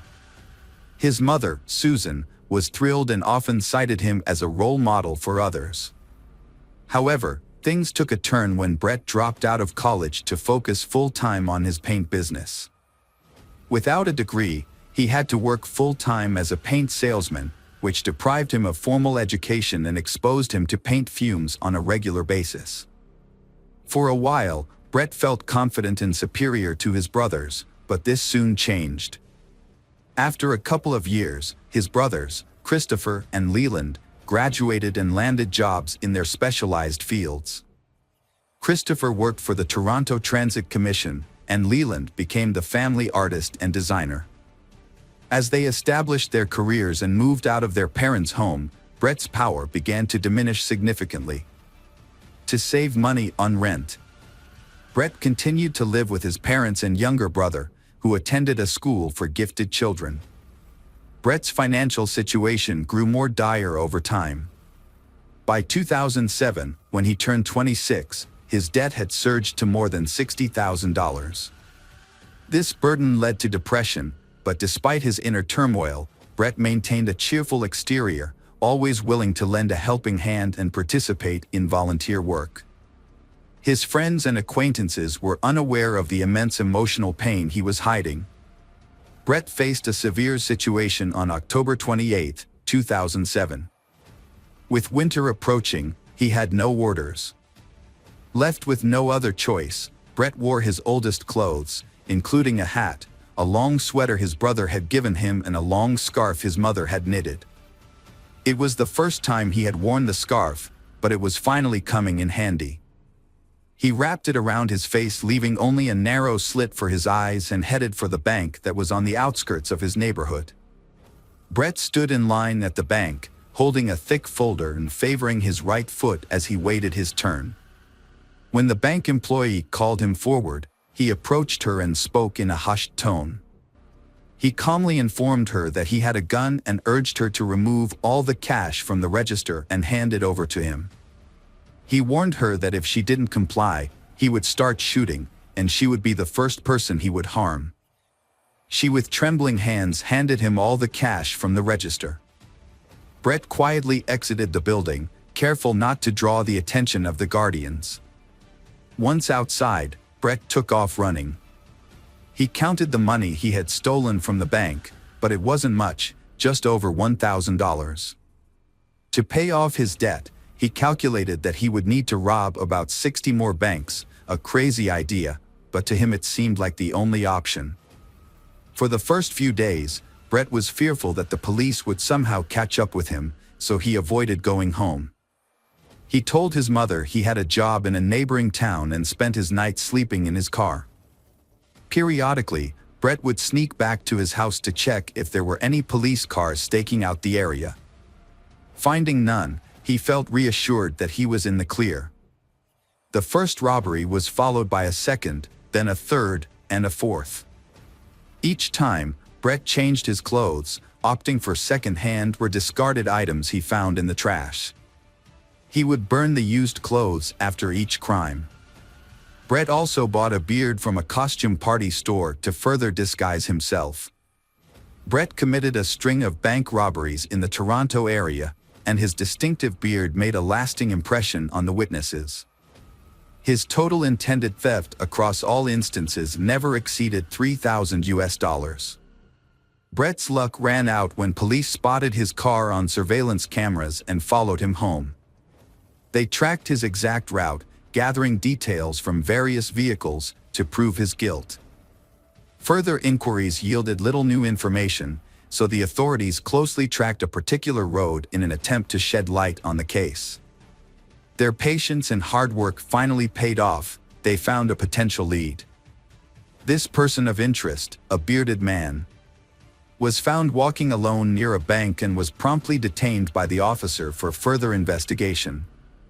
Brett was under investigation for 7 months before being charged with robbery with a firearm, despite having a gun permit. Notably, He never actually carried a gun or any other weapon during the robberies. He didn't even bring a kitchen knife. Initially, he was charged with 19 counts, but after multiple appeals filed by him and his family, only 8 of those counts were upheld.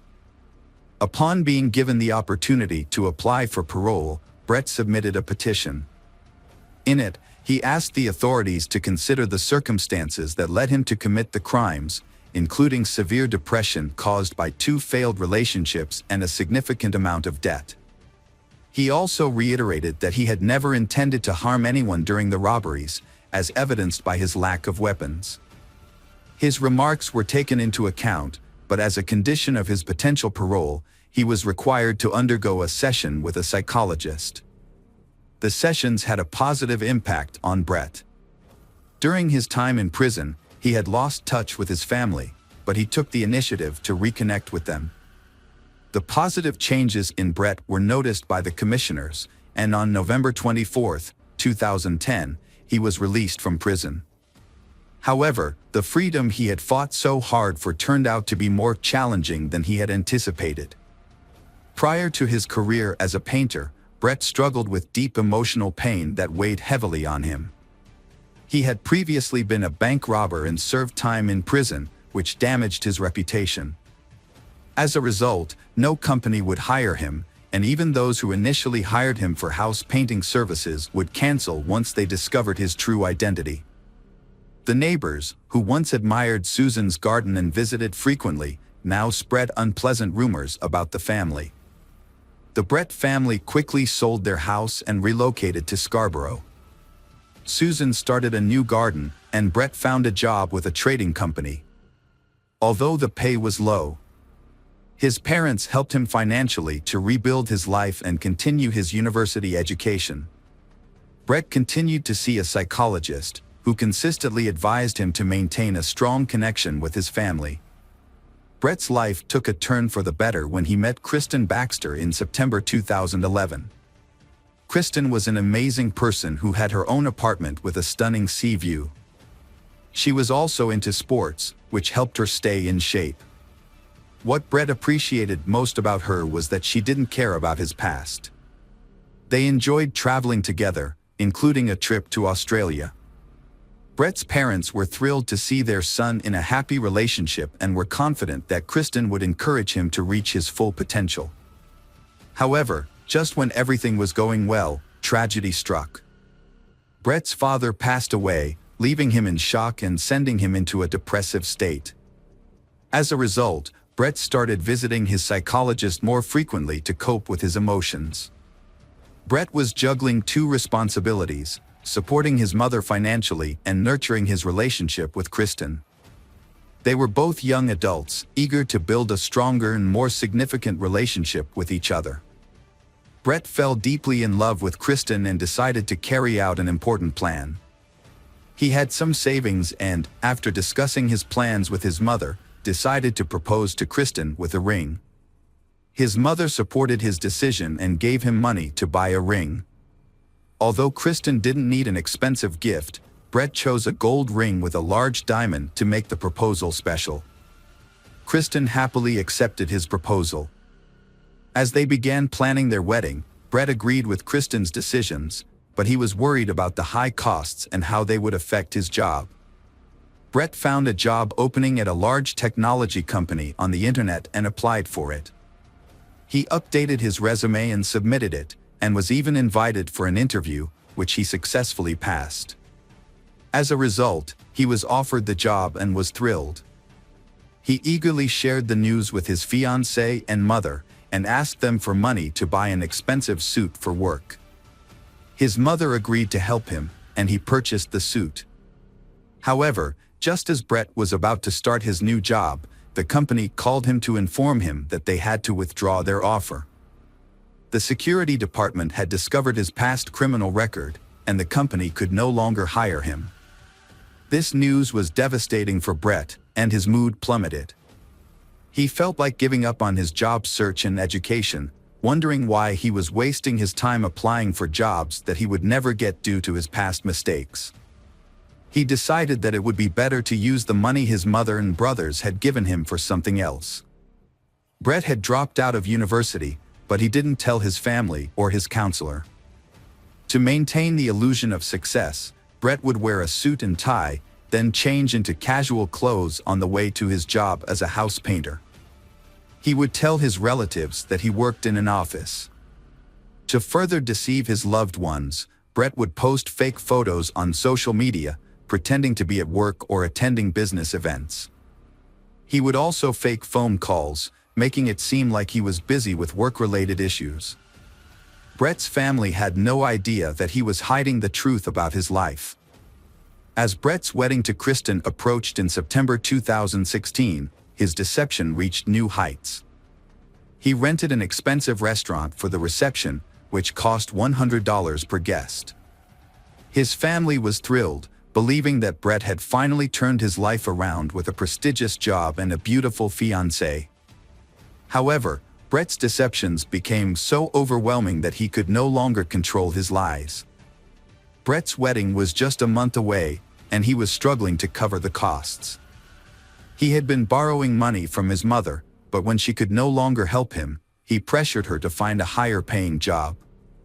Meanwhile, he was planning a bachelor party and had invited all his friends and brothers. Brett had a secret. He had been lying to his family for a year about working as an engineer for a technology company.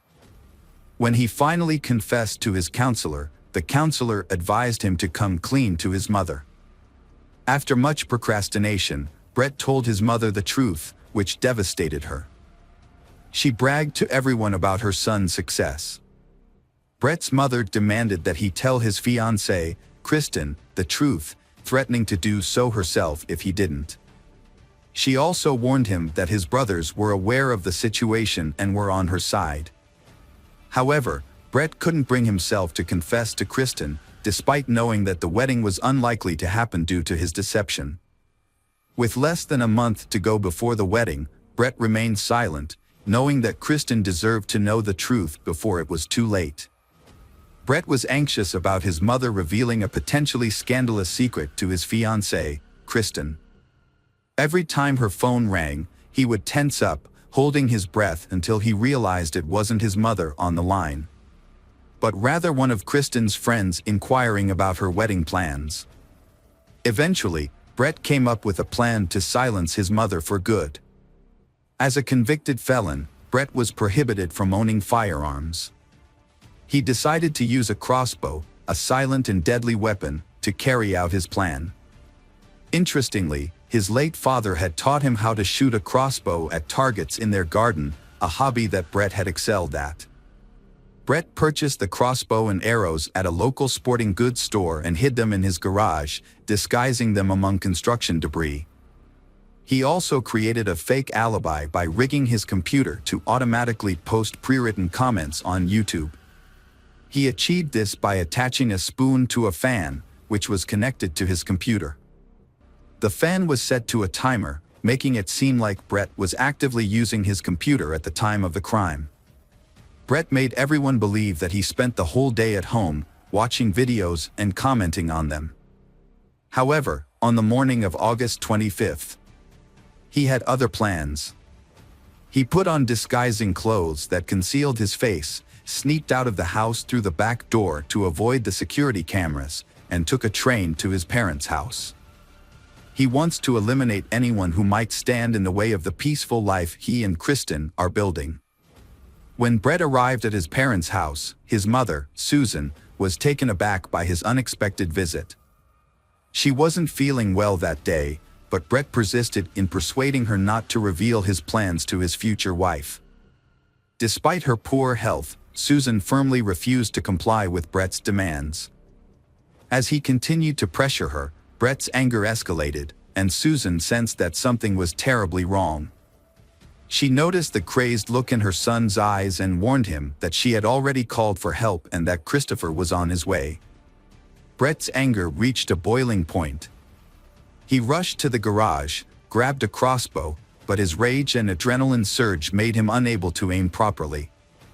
Instead, he used the crossbow's butt to bludgeon his mother. To ensure she was dead, he tightened a rope around her neck. After covering her body with plastic bags, Brett loaded the crossbow with arrows, ready to face whoever was coming next. Brett's brother Christopher was lured into a trap by the suspect. As he entered the garage or the yard, Brett, who was hiding in the bushes, ambushed and shot Christopher in the neck. Christopher died shortly after the attack. Alexander, the youngest brother, was the next target. The suspect had also managed to lure him, but Alexander's outcome was different. Shot in the neck with an arrow, Alexander was critically injured but didn't die instantly. He screamed and cried for help as the attack took place. Throughout this violence, Leland remained asleep on the second floor, oblivious to the crime happening nearby and to the identity of the perpetrator, who was also a family member. It was Alexander's screams that startled Leland out of sleep, ran downstairs, and stumbled upon the horrific scene of his brother Brett trying to strangle Alexander. A fight broke out between Leland and Brett, and Leland ended up in control, forcing Brett to back down. Leland immediately fled to a neighbor's house and called the police. With no means of escape, Brett remained in the house, realizing too late that his actions had disastrous consequences. In a desperate attempt to make amends, he composed a text message to Kristen, pleading for her forgiveness. Upon arriving at the scene, police officers found Brett, covered in blood, sitting beside his critically injured brother Alexander, who would later succumb to his injuries in the hospital. Brett voluntarily surrendered to the authorities, requesting to be handcuffed and taken into custody. During his confession, he revealed the location of his mother's body, hidden beneath packages in the garage, and acknowledged that she was beyond help. Brett admitted at the police station during the trial that he had not intended to kill Susan, but rather to scare her. In contrast, he had planned to kill Christopher and Alexander, who were witnesses to the crime. If they had not been present, they would still be alive. Brett attempted to justify his actions by citing his struggles with depression, but this did not lead to a more lenient sentence. Despite Brett's cooperation with the investigation and his voluntary confession, the judge imposed 3 life sentences, 1 for each murder. Brett will be eligible for parole in 2041. Leland, the sole survivor of the incident, has refused to speak to reporters, but he is well known in Toronto as the one who narrowly escaped the carnage. Again, true crime fans, we've got another mysterious case to explore. The case of the Ewell family. Dale Ewell was born in Ohio during the Great Depression. This challenging time in him the value of hard work and the importance of money, as he learned to appreciate every dollar he made. His family struggled financially, which likely motivated him to become determined and ambitious. Dale married Glee Michelle, a multi-talented woman, who worked as an elementary school teacher, a translator for the CIA, and served on a commission at the State Bar of California. They had 2 children, Tiffany born in 1967 and Dana in 1971. Dale's success provided the Ewell family with a comfortable life, including a home in Sunnyside, a beachfront property in Peraro Dunes, luxury cars, and designer clothing. After serving in the Air Force, Dale became a successful businessman. He eventually became the president and owner of Western Piper Sales Incorporated, a company that sold small aircraft.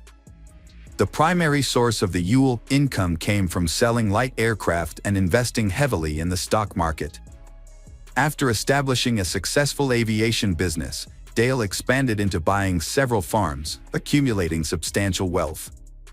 Together, Dale and Glee were worth an estimated $8 million, embodying the American dream. Despite their wealth, they lived modestly. Their children chose different directions in life. Tiffany pursued a similar career to her parents, whereas Dana chose a distinctly different route. At university, Dana presented himself as a successful entrepreneur, falsely claiming to be the source of his family's wealth. This fabricated story gained attention from a local newspaper and was even included in his school yearbook. In 1990, while attending Santa Clara University, Dana was fixated on wealth and luxury.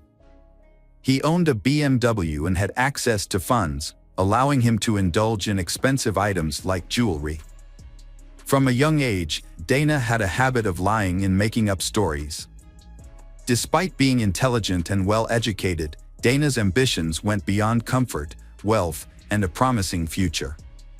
He had the same ambitions as his father, but he didn't have the drive to achieve them in a proper and lawful way. Dana began fabricating elaborate and false stories about his accomplishments and importance while he was a student at the University of Santa Clara. He lied to both faculty and peers, claiming he was the head of a multi-million-dollar company. His false narrative included starting as a stockbroker at 18, moving to aircraft sales, and eventually becoming president of his own aircraft manufacturing company. The tension between Dana and his father, Dale, was largely unknown to others. Dana's tall tales may have caused his father embarrassment and contributed to their conflicts. Despite Dale's humble beginnings and generous support for his children, Dana seemed to have an excessive sense of entitlement. Dana Ewell presented himself as excessively self-centered and arrogant, prioritizing his wealth and social standing above all else. On Easter Sunday, April 19, 1992, the weather in Sunnyside, California was mild with partial sunshine, resulting in a pleasant afternoon. Dale, 59, spent the Easter weekend at his beach house with his 57-year-old wife, Glee, and their 24-year-old daughter, Tiffany. Glee and Tiffany returned to their home in Sunnyside by car, while Dale flew his private plane to his hangar and then drove home. When they arrived, they were ambushed. Tiffany was shot in the head and killed, followed by Glee, who was shot multiple times. The killers stayed in the house, waiting for Dale to arrive. 30 minutes later, Dale arrived home and was also fatally shot as he entered the house from the garage. 2 days later, Dana, the youngest member of the family, tried to contact his parents but was unable to reach them. Dana had spent the Easter weekend in San Francisco with his girlfriend and her father, an FBI agent. On April 21, 1992, the family's housekeeper, Juanita, arrived at the house for work and found Tiffany's body lying in a pool of blood in the kitchen. Juanita was distraught and sought help from a neighbor, who called the police. Meanwhile, Dana was still in Monterey, California. At the time of the murders, Dana was contacted by the authorities. His girlfriend's father quickly arranged for him to fly to Fresno, and Dana was visibly upset during this time. The police then started a thorough investigation, spending many days collecting evidence and interviewing witnesses. The crime scene was made to look like a robbery. However, experienced detectives believed the scene was deliberately staged to make it appear as though the family had been attacked and then killed by an intruder. Upon further examination, detectives found several irregularities, including the lack of weapons, bloodstains, footprints, or DNA evidence. Instead, the detectives found that the attack was carefully planned and carried out. The attacker was a skilled shooter, missing only one shot, and had even picked up the spent bullet casings inside the house. Investigators found a box of 9mm ammunition that Dale had purchased. It was later discovered that it had been used in the murder. The home appeared to have been ransacked, but nothing valuable was missing. There was no evidence of forced entry, and the alarm, which was usually turned on, had been turned off. Investigators thoroughly examined the victims' backgrounds, searching for any clues that might be connected to their deaths. They looked into Dale's past dealings, which included selling airplanes to an individual later convicted of drug smuggling in the 1970s, and a questionable real estate transaction with Dale's brother that potentially put investors at risk of losing millions. The police thoroughly investigated and eliminated all other potential suspects with motives, ultimately they concentrating on Dana, as he was the one who would benefit the most from the tragic event. As the only surviving member of the Ewell family and the main beneficiary of the estate, Dana naturally became a person of interest. Even though he had a solid alibi, having been with his girlfriend and her FBI agent father at the time of the murders. The police couldn't shake their suspicions about him. Dana's actions did not ease the concerns of others, but rather intensified their suspicions about his involvement in the murder. Although he outwardly showed distress and even offered a $50,000 reward for the capture of the killer, his grief seemed insincere. His reaction to the horrific killing of family members seemed surprisingly subdued, as he displayed little of the shock and sorrow that people typically exhibit in response to such a traumatic event. Instead of focusing on mourning the loss of his loved ones, Dana seemed more concerned with his parents' wills and inheritance. He did something disturbing, inviting a friend to view the house while there was still obvious blood on it, demonstrating a disregard for the victims. Furthermore, he allegedly expressed contempt for the police investigation, calling the investigators dummies who would never solve the case. Dana eluded authorities for 3 years, during which time they thoroughly investigated every lead to help solve the case. The situation worsened after Dale's brothers reported Dana to the authorities, claiming he had done something wrong. According to them, Dana became furious when he heard the will being read, as he learned that he wouldn't have full access to the $8 million estate until he was in his 30s. Dana reportedly slammed his hands on the table and screamed, asking why his father could do this to him. The trust stipulated that his parents would cover his expenses until he was 25, then he would receive investment dividends until he was 30. At 30, he would have access to half of the estate, with the remaining half available at 35. Before the funeral, the Ewell brothers act to prevent Dana from reclaiming what he believes is his. However, Dana managed to obtain around $300,000 from an insurance policy. Dana's uncles actively prevented him from inheriting his father's assets, causing him significant frustration. Despite the growing scrutiny from investigators and accusations from his own family members that he was involved in the murder to gain control of the family estate, Dana showed no signs of worry. He continued to live a lavish lifestyle, showering his girlfriend Monica with expensive gifts and even helping with her education costs. However, it was unclear where his money was coming from. Investigators suspected that money was a key factor in the murders and dug deeper. They discovered that Dana had been stealing money from various sources, including his grandmother's trust account, which had held $400,000.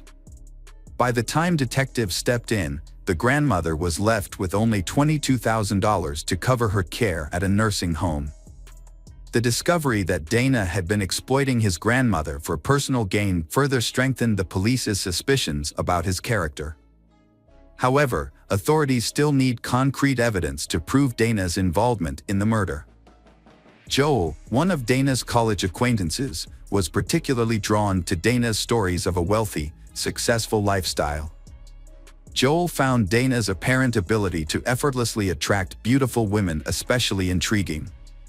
People around were surprised by their friendship, as they seemed to have little in common. Dana was driven by a desire for higher social status, while Joel's interests lay in video games, firearms, and explosives. Despite their differences, Joel's friendship with Dana gave him the opportunity to attend fancy parties and meet attractive women. Shortly after the Ewell family murders, Joel dropped out of school and soon became Dana's roommate in the Ewell family's former home. This marked a significant development in the investigation. Both Dana and Joel started making unusual purchases, such as helicopter flying lessons, despite Joel having no apparent source of income. As a result, investigators began surveilling both, monitoring their communications through pagers and payphones. Authorities cloned Dana's pager and tapped his landline in May 1993. An officer overheard Joel discussing the investigation on a payphone, saying, "They don't have evidence, they'll try to catch you in a lie." Meanwhile, Dana continued spending lavishly, buying a new car for his girlfriend and paying her law school tuition. After using up the insurance payout, he took $400,000 from his grandmother's account, leaving her with only $22,000 for her nursing home expenses. In 1994, investigators shifted their focus to forensic analysis, which revealed that the murder weapon was a rare 9mm assault rifle made in Colorado. Records from the company showed that a rifle had been bought by Innes Jack Pond just before April 1992. Notably, Jack was a high school friend of Joel. When questioned, Jack first denied buying the rifle, then claimed he bought it as a birthday present for himself, and said the gun was later stolen. The evidence against Dana and Joel continued to mount. At one point, detectives visited Dana at his university dorm and told him they believed Joel was responsible for killing his family. Dana stayed silent, visibly pale. After the detectives departed, Dana and his girlfriend, Monica, promptly contacted Joel's brother, Radovic, but they did not realize that they were being followed by the police. On March 2, 1995, police arrested Dana, Joel, and Peter, Joel's brother, and Jack Pond. Peter had made a deal with the authorities, agreeing to testify against his younger brother and Dana in exchange for immunity. Peter confessed to the police that he had made a homemade silencer and attached it to the murder weapon. He also admitted to getting rid of the gun barrel, Joel's tennis shoes, and some gun magazines.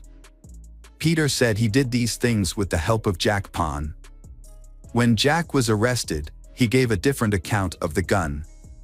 He said he bought the gun for Joel but didn't know it was going to be used for the murders. Jack also confirmed that he and Peter had disposed of evidence together. Jack received immunity in exchange for his testimony, just like Peter. As a result of statements made by Peter and Jack, the barrel of the murder weapon was found buried in a field in Rica.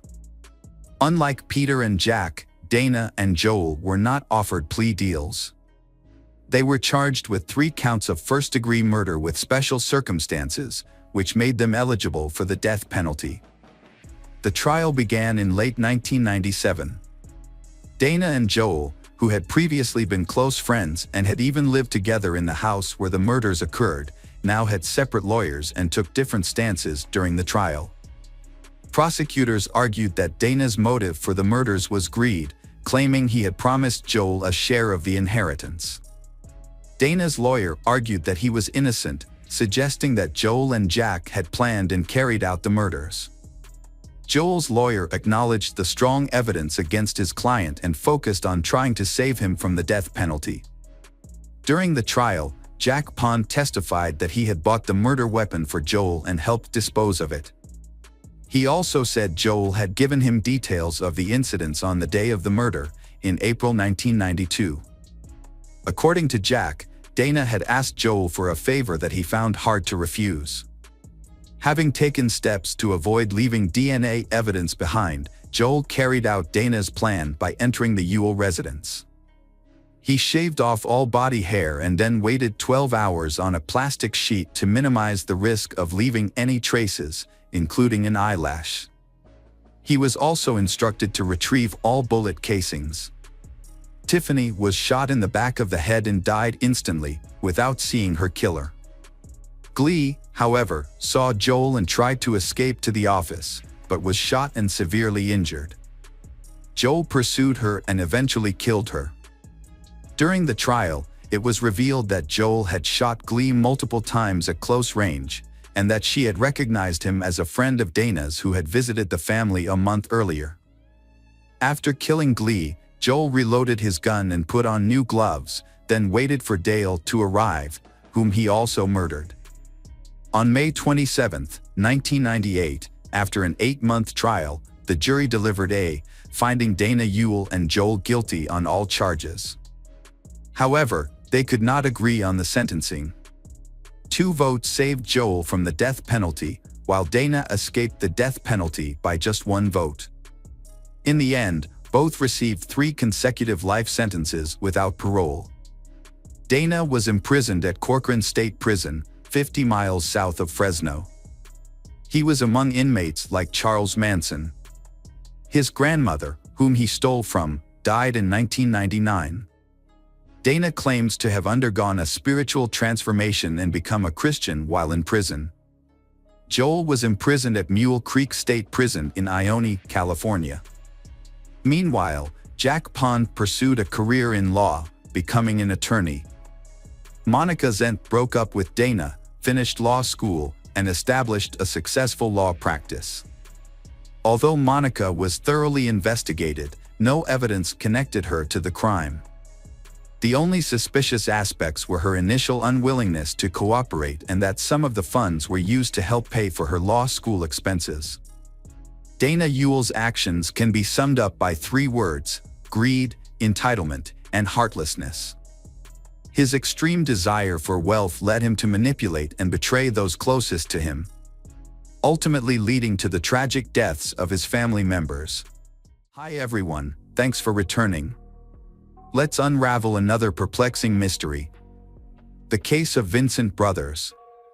Vincent Brothers was born on May 30, 1962, in Long Island, New York. From a young age, he was known for his charisma, reliability, and diligence. He also served in the Marine Corps Reserves.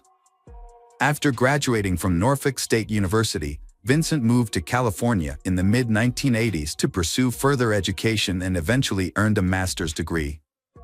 Despite having a successful career as a school administrator, Vincent's personal life was marred by tumultuous relationships.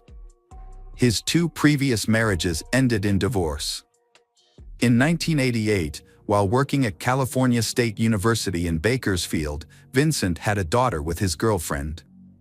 He took his girlfriend to court to establish paternity and was eventually awarded custody and visitation rights. Initially required to pay $350 per month in child support, this amount was increased to $771 in 2003. That same year, Vincent was convicted of wife abuse and received a 6-day jail sentence and probation. In 1992, Vincent married for the second time, but this marriage also ended in divorce in 1996 due to accusations of intimidation and physical abuse by his second wife. While serving as the assistant principal at Emerson High School, Vincent was accused of sexually harassing a colleague. The woman claimed that Vincent assaulted her at his home and took her phone to prevent her from calling the police. When she tried to report the incident to the police, she said police discouraged her from pursuing charges because she was afraid of Vincent's reputation. The harassment continued at school, with Vincent allegedly touching her inappropriately. The woman eventually resigned from her job as a teacher, citing an unfriendly work environment. The school district investigated Vincent due to his increasingly threatening behavior and threatening phone calls. Despite Vincent denying the allegations and having no disciplinary record, the school district transferred him to another school as a precaution. Vincent then began working at John C. Fremont Elementary School in Bakersfield, California, where he also became famous and respected. Vincent was especially known for ensuring the safety of students by taking them home after school. While teaching at Fremont Elementary School, Vincent met Joni Harper, the school's security supervisor and basketball manager. Vincent and Joni began dating and eventually married after the birth of their first child, Marcus. Their family grew with the arrival of their second child, Lindsay, in 2000. However, Vincent's infidelity caused him and Joni to divorce in September 2001. 2 years later, Vincent and Joni remarried in secret, and their third child, Marshall, was born 4 months later. Joni eventually opened up to her friends about the problems in her marriage. Unlike before, she expressed her fear that Vincent might harm her. However, to those around them, Vincent's family appeared happy and actively involved in the community, often attending local events and maintaining good relationships with others. From the outside, Joni and Vincent's marriage seemed stable. Joni continued to work as a basketball manager, pursuing her passion. However, no one expected that the tragic events hidden behind the family's happy exterior would soon emerge. 3 months before the tragic event, Vincent had moved out of the house due to frequent arguments with his mother-in-law, Ernestine. On July 6, 2003, Joni attended a church service with her 3 children, Marcus, Lindsay, and 6-week-old Marshall, as well as her mother, Ernestine. The family had lunch at Black Angus after the ceremony, then returned home for a nap. As was their custom, Joni and the children stayed in one bedroom, while Ernestine stayed in another room in the house. Tragically, the family was attacked in their home. The killer easily entered the house without signs of forced entry and shot Joni twice in the head while she was in the bedroom. Lindsay was also shot in the back. The noise alerted Ernestine, causing her to quickly arm herself with a .38 revolver and move toward the hallway to investigate. Unfortunately, she was killed before she could defend herself. The attacker shot Ernestine twice in the face, causing her to collapse in the hallway outside her bedroom. The attacker then entered the room and shot Marcus, followed by a fatal shot to the baby's back. Each shot was aimed very carefully. Instead of fleeing the scene immediately, the attacker went to the kitchen to get a knife and then returned to the bedroom. There, the attacker stabbed the victims multiple times in the back. On July 8, 2003, Kelsey Spann, Joni's best friend, became worried when she had not heard from Joni, Ernestine, and Joni's children since they went to church the previous Sunday. Kelsey decided to go to Joni's house to check on them using the key Joni had given her. When she tried to unlock the door, she found it difficult to open due to an obstacle. She then went to the back of the house and found an unlocked sliding glass door, which was unusual. Upon entering the house, Kelsey discovered Joni, her mother Ernestine, and Marcus, Lindsay, and Marshall, all dead.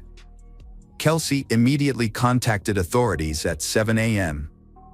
They arrived at the scene and discovered 5 family members brutally murdered. The family's peaceful home, located in a quiet neighborhood, became the scene of a horrific crime. The police investigation concluded that the family had been tragically killed on Sunday afternoon as they returned from church. Before leaving the scene, the perpetrator covered the bodies in the bedroom with blankets and pillows taken from other rooms. Detectives identified Joni as the primary target due to the severity of her injuries, suggesting the attacker had been extremely angry. Police were concerned about Vincent's safety and discovered he had been in Ohio. Detective Watts traveled to North Carolina, where Vincent was visiting his mother with his brother Melvin. When North Carolina police met with Vincent, they found him severely traumatized and unable to speak coherently, which did not provide many details about the investigation.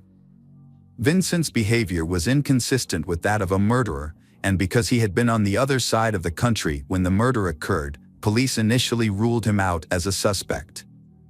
He also provided receipts showing purchases made around the time of the tragedy, confirming that he had not been in Bakersfield, California, where the incident occurred. However, Detective Watts still doubted Vincent's innocence. Notably, Vincent never asked how his wife and children had died, which aroused suspicion. On July 11, 2003, Vincent had returned to Los Angeles without attending their family's memorial service, but Vincent had attended their funeral 5 days later. As the investigation continued, it was discovered that Vincent had moved out of his family home in April 2003. Additionally, his wife, Joni, had been planning to divorce him again and had sought child support. Authorities also discovered that Vincent had had a history of violence against women, which had led them to take a closer look at his alibi. Upon further investigation, surveillance video from the store's checkout counters had shown that Melvin, not Vincent, had made the purchase at that time. When confronted, Melvin revealed that Vincent had told him to make these purchases in Vincent's name. Despite their efforts, police were unable to find any witnesses who had seen Vincent between the evening of July 4th and the evening of July 7th. Both Melvin and his family insisted they had not seen Vincent during this time. Although there was no direct evidence linking Vincent to the murder, police discovered he had some suspicious activities. Vincent had rented a car when he had arrived in Columbus, Ohio, and he had stayed at his brother's house.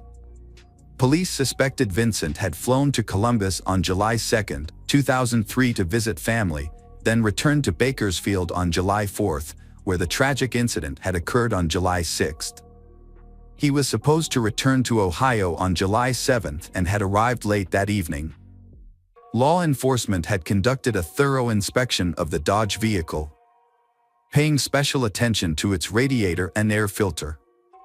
To help identify insects found in the car, investigators had enlisted the expertise of Dr. Lynn Kimsey from the Bohart Museum of Entomology at the University of California, Davis.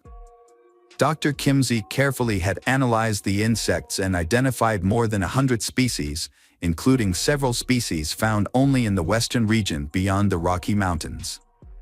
The presence of some insects suggested that Vincent had moved at night.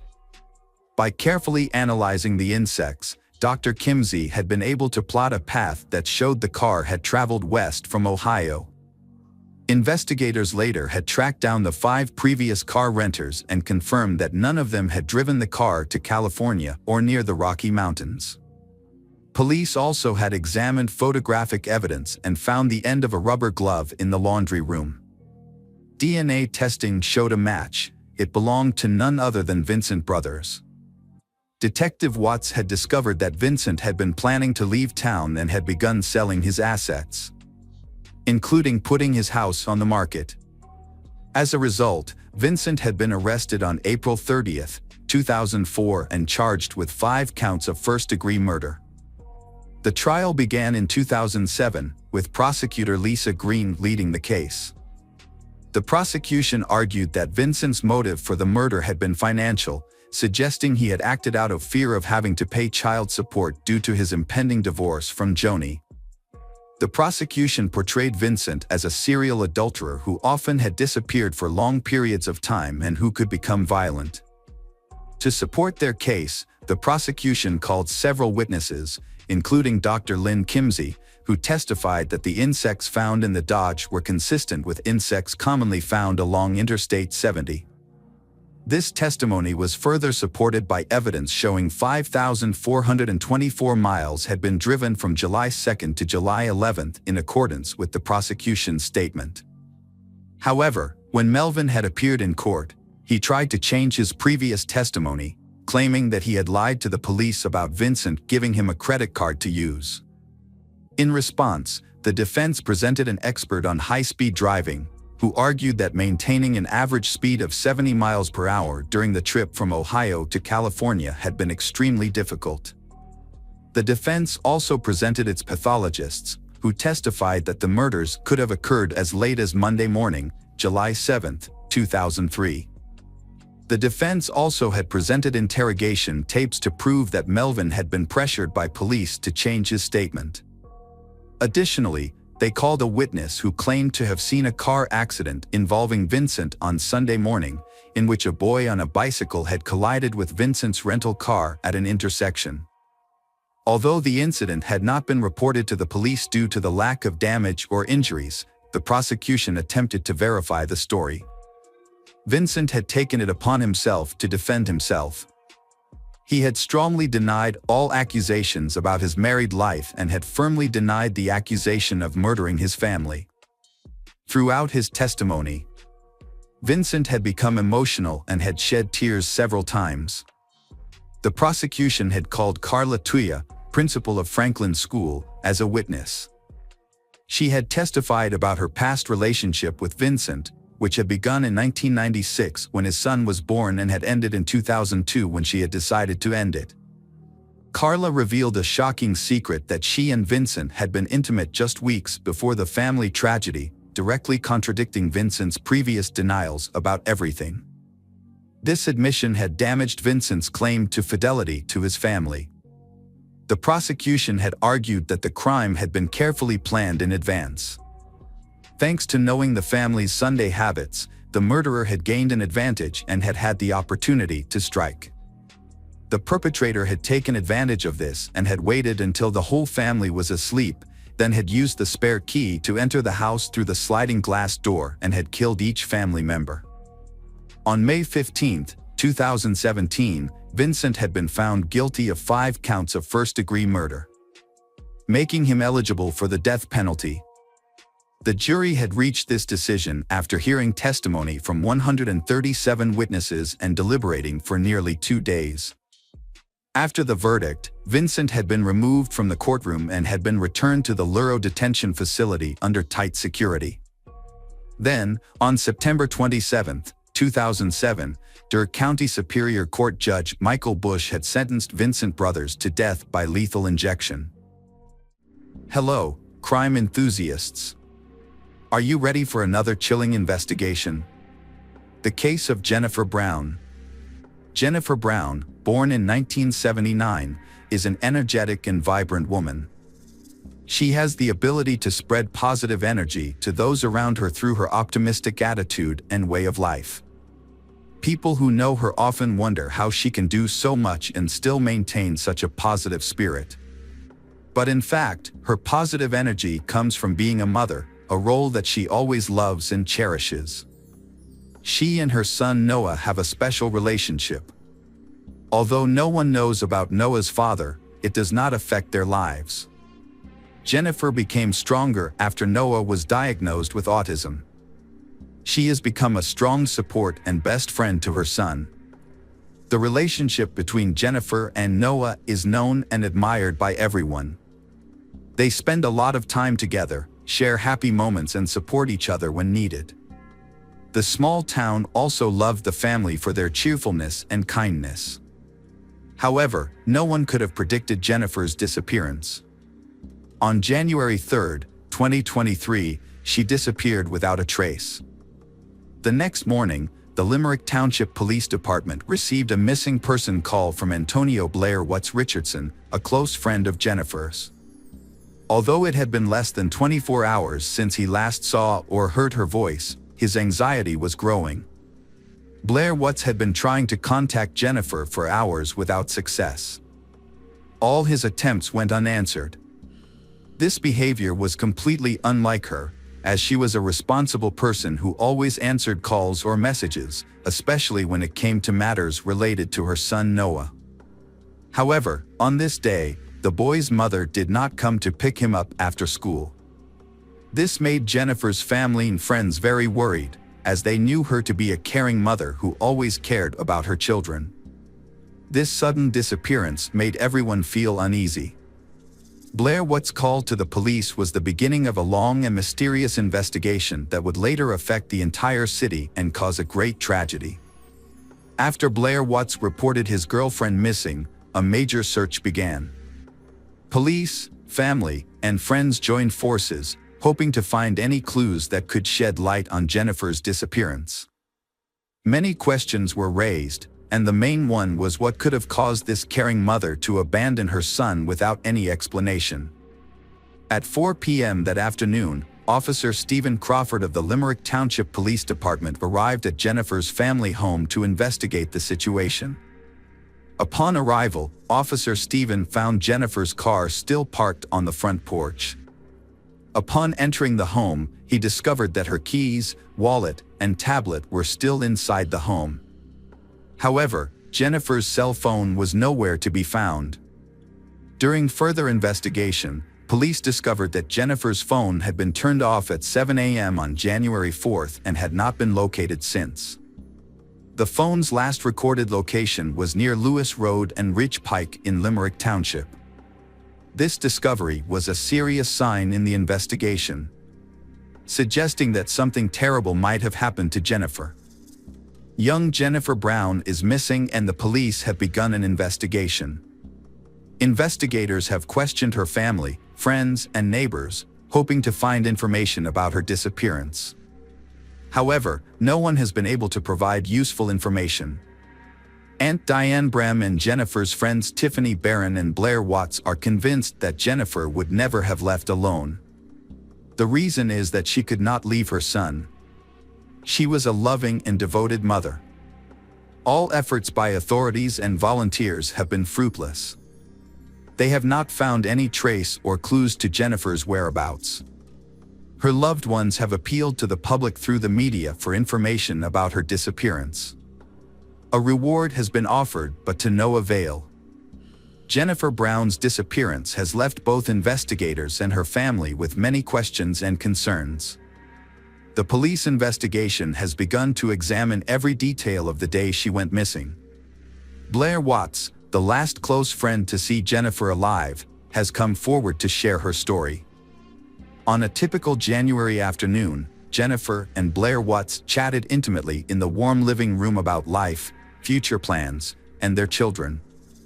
The two families' children often played together, and Jennifer asked Blair to pick up Noah from school so they could enjoy the evening together. This was normal for them because they were close friends. However, the next day, when Blair Watts went to pick up Noah from school, things took a strange turn. Noah was behaving erratically and the teachers were worried. They discovered that Noah had missed 2 important doses of medication to help control his illness. Jennifer was a very caring and nurturing mother. So when she did not contact the school about Noah's situation, everyone was surprised. School officials searched for information about Jennifer and discovered that she had left home to go to the grocery store but did not return as scheduled. This was very unlike Jennifer, who was always worried and concerned about her children. This incident made everyone even more worried. Jennifer's friend, Blair Watts, tried to contact her but was unsuccessful. When she did not receive a response, Blair Watts decided to check if Jennifer had picked up her son at the bus stop. However, when Jennifer did not appear, Blair Watts became concerned and decided to report the incident to the police. After the report, no new information about Jennifer's whereabouts emerged. Hopes of her return faded. It seemed that Jennifer had disappeared without a trace. However, on January 18th, 2 weeks after the disappearance was reported, 2 employees working in a warehouse near Roseford discovered a newly dug hole. When they investigated, they discovered the body of a woman buried in a shallow grave. The workers immediately notified the police, who went to the burial site. After an autopsy, the police identified the young woman as Jennifer Brown. The sheriff contacted her family and informed them that Jennifer's body had been discovered near a warehouse in Roseford. Jennifer's autopsy revealed that she had died from abuse and asphyxiation. She also had 3 broken ribs, indicating that she had struggled with her attacker before she died. This evidence changed the nature of the investigation, and the missing person case was upgraded to a homicide case. The police began questioning people close to Jennifer, including her family and friends. However, these interviews did not yield any new information, and the police have yet to find a suspect. The investigation seemed to be at a standstill as no new evidence emerged. But surprisingly, the police received important information from Noah's former teacher. After Jennifer was reported missing, the police asked anyone with information to contact them. This call caught the attention of a former teacher of Noah, who decided to come forward to the police.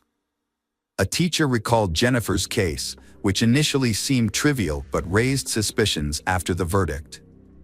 The teacher said Noah shared with her a key piece of information regarding the incident that occurred on January 4th, the day Jennifer went missing.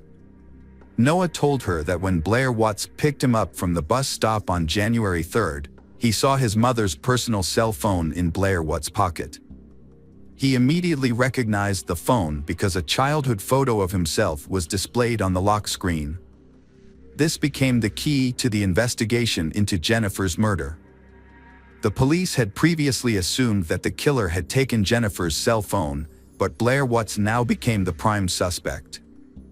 As they delved deeper into the relationship between Jennifer and Blair Watts, hidden secrets began to emerge. This surprised the investigators. On the surface, the relationship between the two seems very close and understanding, and their families also interact frequently. However, when looking closely at the business transactions, the seemingly simple initial relationship turns out to be hidden under a layer of long-standing hatred. In fact, this friendship is closely tied to their business, and that creates unpredictable conflicts. What's more special, people have discovered disputes stemming from that relationship. For example, the breakdown of the business left Blair Watts with emotional conflicts that were difficult to overcome when the Bird's Kitchen store itself was closed in January 2022. After approaching Jennifer, in August 2022, Blair Watts received an offer of help. Jennifer decided to invest in his business to help revive Bird's Kitchen at a new location. Under the agreement, Jennifer would provide financial support to the restaurant every 6 weeks or so. Between August and January, Jennifer transferred $36,000 to Blair Watts to rebuild the business. She also agreed to provide an additional $99,000. However, Blair used the money for her own personal needs instead of investing in the restaurant. When the property owner discovered that Blair Watts had not met her financial obligations, they terminated the lease on December 26, 2022. This left Blair Watts in a desperate situation, losing money and the opportunity to reopen the restaurant. In desperation, Blair decided to commit a serious crime to save her business. During the investigation of Jennifer's case, investigators scrutinized the financial transaction history on her iPad. They discovered 2 illegal transfers of $177,000 to Bird's Kitchen on January 3rd. These payments were not mentioned in the official agreement between Jennifer and Blair Watts. It is worth noting that these transfers initially failed because Jennifer's iPad had two-factor authentication enabled. However, after disabling the authentication system, the transfers were successful. This led investigators to suspect that Jennifer's boyfriend, Blair Watts, may have been involved in the murder. Investigators interviewed the property owners Blair Watts had rented. They discovered that on January 4th, the same day Blair Watts reported Jennifer missing, he came to them to sign the lease, claiming he had the money. Police then conducted an interview with Blair Watts' wife, Tiara Taylor, to determine where Blair Watts had been on the day Jennifer went missing. Tiara said Blair Watts had visited Jennifer's family on January 3rd and did not return home until early the next morning. He returned home briefly, then left around 5 p.m. and did not return home until late in the evening. Further investigation revealed that Blair Watts had stayed at the home of his mistress, Tatiana Garrett, and did not see anyone else until around 8 p.m. This meant that between 5 p.m. and 8 p.m., Blair Watts had no evidence to suggest that he was not at the scene of the crime. Based on the available evidence, detectives developed a scenario for the murder. According to this scenario, on January 3rd, Blair Watts went to Jennifer's house around 1 p.m. while Noah was at school and likely killed her. After committing the crime, Blair Watts transferred money from Jennifer's iPad to his account. He then picked up Noah at the bus stop around 4 p.m. When he returned to Jennifer's house, he dropped Noah off and returned to the crime scene to dispose of the body. He took the body to a field near Roseford and buried it in a shallow grave. Blair Watts then went to Tatiana's house and stayed there overnight. However, he made a serious mistake. He let Noah see his mother's cell phone. This was important evidence that helped the police quickly find the killer. Law enforcement had enough evidence to convict, but they decided to investigate further to gather more information. To investigate further, the police requested the participation of film experts and a specially trained dog that could detect the scent of a corpse. First, the dog was brought to Jennifer's house to memorize the woman's scent. The police then led the dog to Blair Watts' car and it immediately detected a foul odor. This was the final key piece of evidence that solidified detectives' belief that Blair Watts was involved in the murder. On February 8th, after months of investigation, Blair Watts was arrested and charged with aggravated murder, and burglary. He is currently being held in the Montgomery County Correctional Facility without bail, awaiting a preliminary hearing. When Jennifer's friends and family found out she was dead, they were shocked and heartbroken. But what made them even more heartbroken was that the killer was someone they knew and trusted. Now that Blair Watts has been arrested and brought to trial, they can finally rest easy knowing that justice has been served. Tiffany Barron, a friend of Jennifer's, spoke on behalf of the family. In an interview, she expressed her feelings. She still dreams about Jennifer. Jennifer's son, Noah, keeps asking about his mother and she doesn't know how to answer. If Blair Watts is convicted after the investigation and trial, he will spend the rest of his life in prison. The case was solved thanks to the keen observation of Jennifer's 8-year-old son. He discovered Blair Watts' mistake, helped solve the case and punish the culprit.